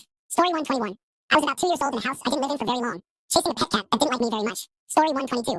I remember going to the hospital when my sister was born, and and my dad telling me we were on our way to meet her. I was a couple of months shy of 3 years old. However, I'm not sure if it is a real memory. Story 123. I remember standing in my living room watching my old CRT TV while I could hear my brother shaving in the bathroom. I also recall waiting for my mom to give me my food. Another memory is being in my mother's car with my brother driving while Toxic by Britney Spears played on the radio. I can picture him playing video games on a computer while listening to System of a Down. These memories all remind me of how much I loved being alongside my big brother. Story 124. The beginning and the end. I remember being born and then dying only to be revived again. My mother never believed me until I looked back on it and described the facial features of my doctor. A doctor I had never met or seen in the years that followed. She certainly believed me after that. Story 125. One of my parents propped me up on the couch for a picture of me holding my baby sister in one arm and a bottle in the other. March 2007. I was 2 years and 4 or 5 months old. Story 126. My first traumatic memory is falling into a coffee table and hitting my head when I was about 4 years old. My sister was watching me at the time. A neighbor came over and held a towel to my head until my dad got home, as both parents worked nights. As for good memories, my grandma held me up in the kitchen window so we could watch the fireworks together during a city celebration. I was too young to be downtown. Story 127. When I was 2 or 3 years old, I was walking on the beach with my dad while my other sibling tripped on a toy at the top of the stairs and tumbled all the way down. 16 stairs, which is how high I could count. Story 128. The first time I met my friend, I was 11 years old and had several concussions in a short period of time, which resulted in my inability to recall any full memories from before that. Story 129. Shout out to those with trauma who struggle to remember their childhood. My first memory that isn't influenced by family or friends is from when I was 12 or 13. I was hanging laundry on a clothesline, and there was a pair of striped socks and granny bloomers blowing in the wind. The sky was beautiful, and I felt a peace I've never experienced since. I now have a tattoo of that clothesline. Story 130. I was 3 years old and I couldn't find my pacifier. Apparently, I had thrown it in the trash can, and my parents used the chance to finally get rid of it. I remember wandering around thinking, I just put it here. Story 131. I was born with a hernia, which the doctors couldn't repair until I was 3 years old. Surgery was in 1960, and I remember the anesthesiologist putting the mask over my face and telling me to breathe in. Being 3 years old, I tried to hold my breath. I recall him smiling as he looked down on me, knowing I couldn't hold it for very long. I also remember my aunt and uncle bringing me a colorform set during my hospital stay, and my mom staying in the room with me. Story 132. I was 3 years old. I was watching an episode of a children's television program called Stepping Stones. I remember the theme song and running to find my mom, saying, "Look, that's my number." Story 133. I was in preschool, and I looked up at the sky to see the most beautiful view I had ever seen. The clouds were orange, tipped with sunlight against a bright blue background, and they surrounded the sun in a way that felt ethereal. I thought it was so genuinely beautiful that it awakened my mind, making me think, wow, this view is an incredible feast for the eyes, in a 4-year-old way. From that moment, I began to remember certain things vividly, as if they had happened yesterday. The view truly shocked my mind into heightened awareness. Story 134. In preschool, my brother and I tried to ride a 2-seater bike as young children who did not know how to ride bikes. Story 135. I must have been about 1 year old. We were in the front room of a house we moved out of a few months later when my dad put a record on the turntable. I remember it was a Chrysalis record because I pointed at the butterfly. I am guessing it was Huey Lewis and the News Album Sports, since my dad noted in my baby book that it was my favorite record as a baby. I think he would play it to help calm me down. Story 136. I think I was 2 or 3 years old. I was lying on the floor in front of my house in the sunlight. Story 137. Adherent psychologists have conducted in-depth research on earliest recollections. Your earliest recollection can influence aspects such as your choice of occupation and the person you marry. Story 138. I think I was about 2 years old. Surprising I can remember this far back. I was in a crib with some sort of baby toy above me. Story 139. Lying down in my crib, I felt disappointed that it was not, in fact, a bakery, as I had just woken up from a truly delicious dream. Story 140. I have vague memories of a vacation in Florida when I was 2, a couple of months before my 3rd birthday. Story 141.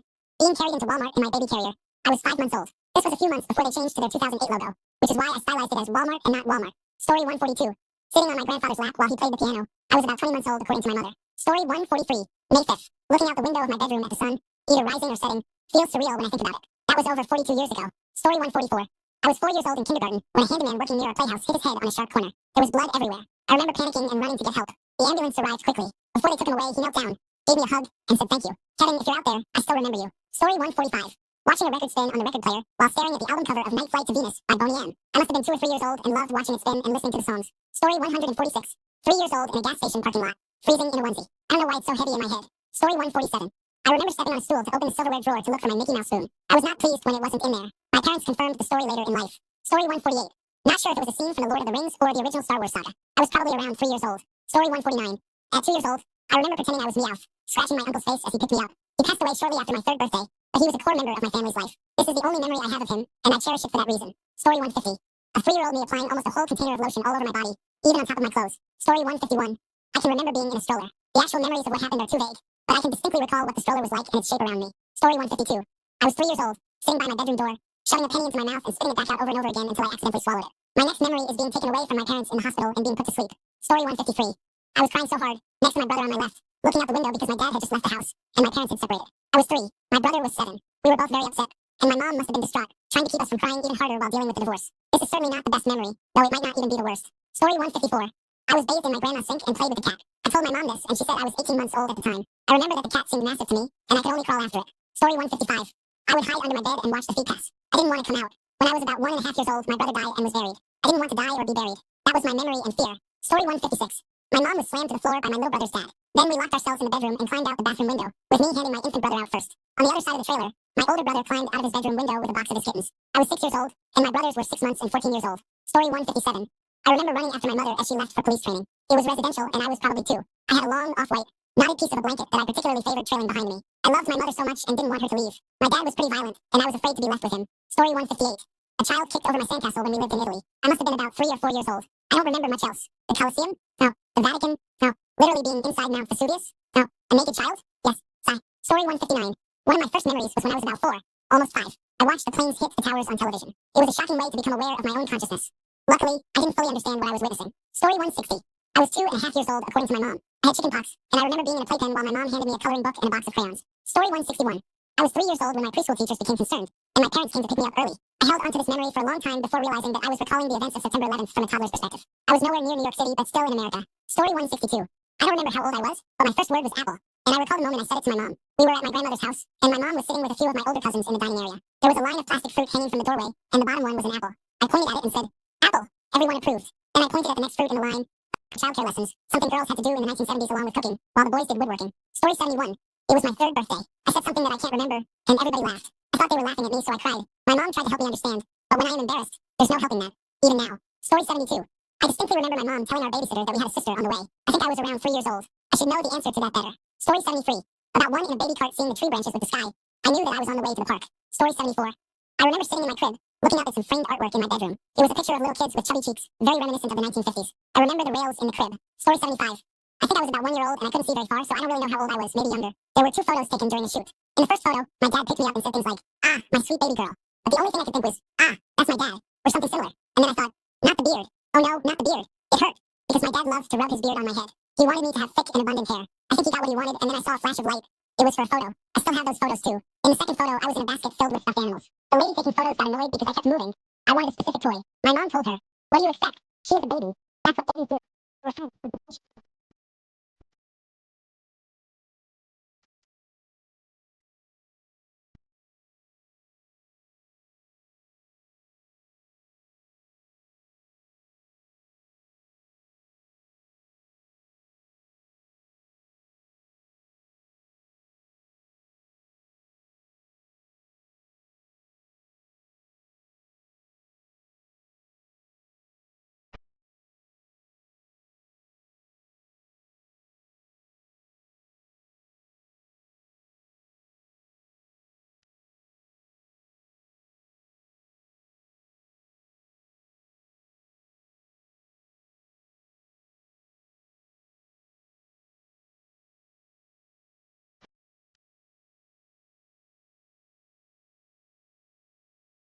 I have a vague memory of the first house I lived in. We moved out when I was 3 or 4 years old, and I somewhat recall being in the house after most of our belongings.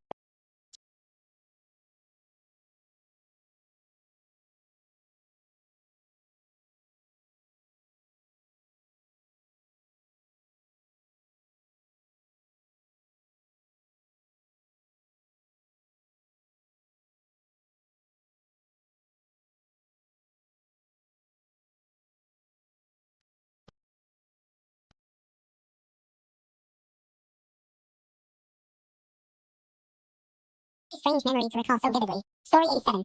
I was probably 6 years old, though I had no memory before that. I returned home from school at the beginning of the school year. Perhaps it was the first day, and I felt very disappointed that I could not read. In fact, the teacher had not taught us how to read. I asked my mom to teach me, and we took my school book where she showed me some words. I remember the first word I ever read, the squirrel. I'm now 62 years old. Story 88. I was around 3 years old when we were in a car accident. I remember what happened immediately after and then riding in a wheelchair at the hospital. Story 89. About 2 years ago, a piece of classical music came on the radio and captured my soul. 50 years later, a friend of mine offered me a classical compilation CD set because he couldn't sell it. The second CD had the same track, and I recognized it as soon as the opening bars played. After 50 years of never hearing the tune again, I finally knew the title and the composer. The piece is Elizabethan Serenade by binge. Story 90. I have a faint memory of sitting in my crib, looking out the nursery door, through the hallway, into what would eventually become my childhood bedroom. I have no idea how old I was or why that memory has stayed with me. Story 91. Breastfeeding as an infant, I was weaned at 6 months when I was able to eat baby food, and my mom was pregnant with my sister. I remember how my mom smelled and the tickle of her hair on my face when she would burp me over her shoulder. Story 92. I was unsure of my age, sitting in my grandma's arms as she fed me with a baby bottle. I was not enjoying the guests who were coming in. I don't remember seeing them or know who they were. Story 93. I went with my parents to a shop to get my mother's sewing machine repaired. I remember her buying me ice cream later and asking me to say, "Thank you," to the shopkeeper. It's a delightful memory to reflect on. I was around 4 or 5 years old. Story 94. Unsure of my age, but I was still in the crib. I woke up terrified and crying because a thunderstorm had disturbed my sleep. My mom picked me up and placed me in bed with my sisters. My oldest sister said, "Not her. She wets the bed." Story 95. When I told my mother about the memories I had visiting my father in another state, I was surprised to discover that I was only 2 years old. I have many vivid memories from that time. Story 96. When I was about 3 years old, I had a stomach ache, so I lay on the couch for a while before vomiting. My parents still have a picture of a half-conscious baby me covered in pale bile. There are other memories from the same apartment, but I don't know whether they happened before or after this incident. Story 97. 2 years old, I was traveling in a car with my family, looking out the window and listening to a song that I love dearly to this day. Story 98. Playing with the hose in the backyard with my cousins and parents, I saw a ladybug on the ground and cried at the sight of it. I remember my family laughing at me. They told me they went to comfort me in my sadness. Later, I found a recording of that day, and lo and behold, they were laughing at me and told me to just move away from it. I was 4 years old. I have never doubted my memory since. Story 99. Me rocking in my feeding chair, teetering and rapidly approaching the floor. I don't know how old I was. I couldn't use utensils yet. Story 100. I was about 3, maybe pushing 3 and a half, playing in the doorway of our house when some red ants climbed onto me and bit me. That incident has stuck with me ever since. Story 101. I was 3 or 4, but I distinctly remember my helium-filled balloon flying away and waving goodbye to it. Story 102. 2 or 3 years old, hiding under a table as my parents fought. It was not physical fighting, just yelling and screaming, but still terrifying at that age. Story 103. I was 3 years old. My grandmother had died. My parents left me at my daycare for the funeral. When they picked me up, they gave me a red sled because it was winter. Story 104. I think I was 2 or 3 years old at the time, but I woke up in the middle of the night. When I looked up at the wall, I saw the face of my grandmother surrounded by clouds. She said something to me. I have no idea what now, but then she disappeared and I started crying. My mom rushed in and cradled me, telling me everything was okay. Story 105. I was probably around 6 or 7, making the Little Mermaid birthday invitations with my mom. I had to use the bathroom and experienced severe diarrhea. I called for my mom, saying, "I'm really not feeling well." Story 106. I don't know how I can remember this far back, but I remember being in the hospital room with my parents after my birth. I was sitting in a baby bed, and yes, that's when the doctor slapped you. Quick. Exactly. That's the last time I remember being whipped. I'm looking for him. Story 115. 2.5 years old. We were walking up the stairs in my new house. My mom was holding my hand. The stairs were still bare. Story 116. I was about 10 months old when my mom was changing my diaper. She had just cleaned me and applied baby powder on my bottom. Right when she did, I farted and created a big cloud of baby powder, which made her laugh so much that I laughed with her. A few years ago, I told her that was my first memory, and she laughed, saying she remembers it vividly. Story 117. My third birthday was the first day I was 3 years old. I remember looking at a plastic dancing menorah candle holder that was singing happy birthday to me in Chinese. Story 118. I'm not certain it is the first, but my first family holiday trip, especially the smell of petrol, always...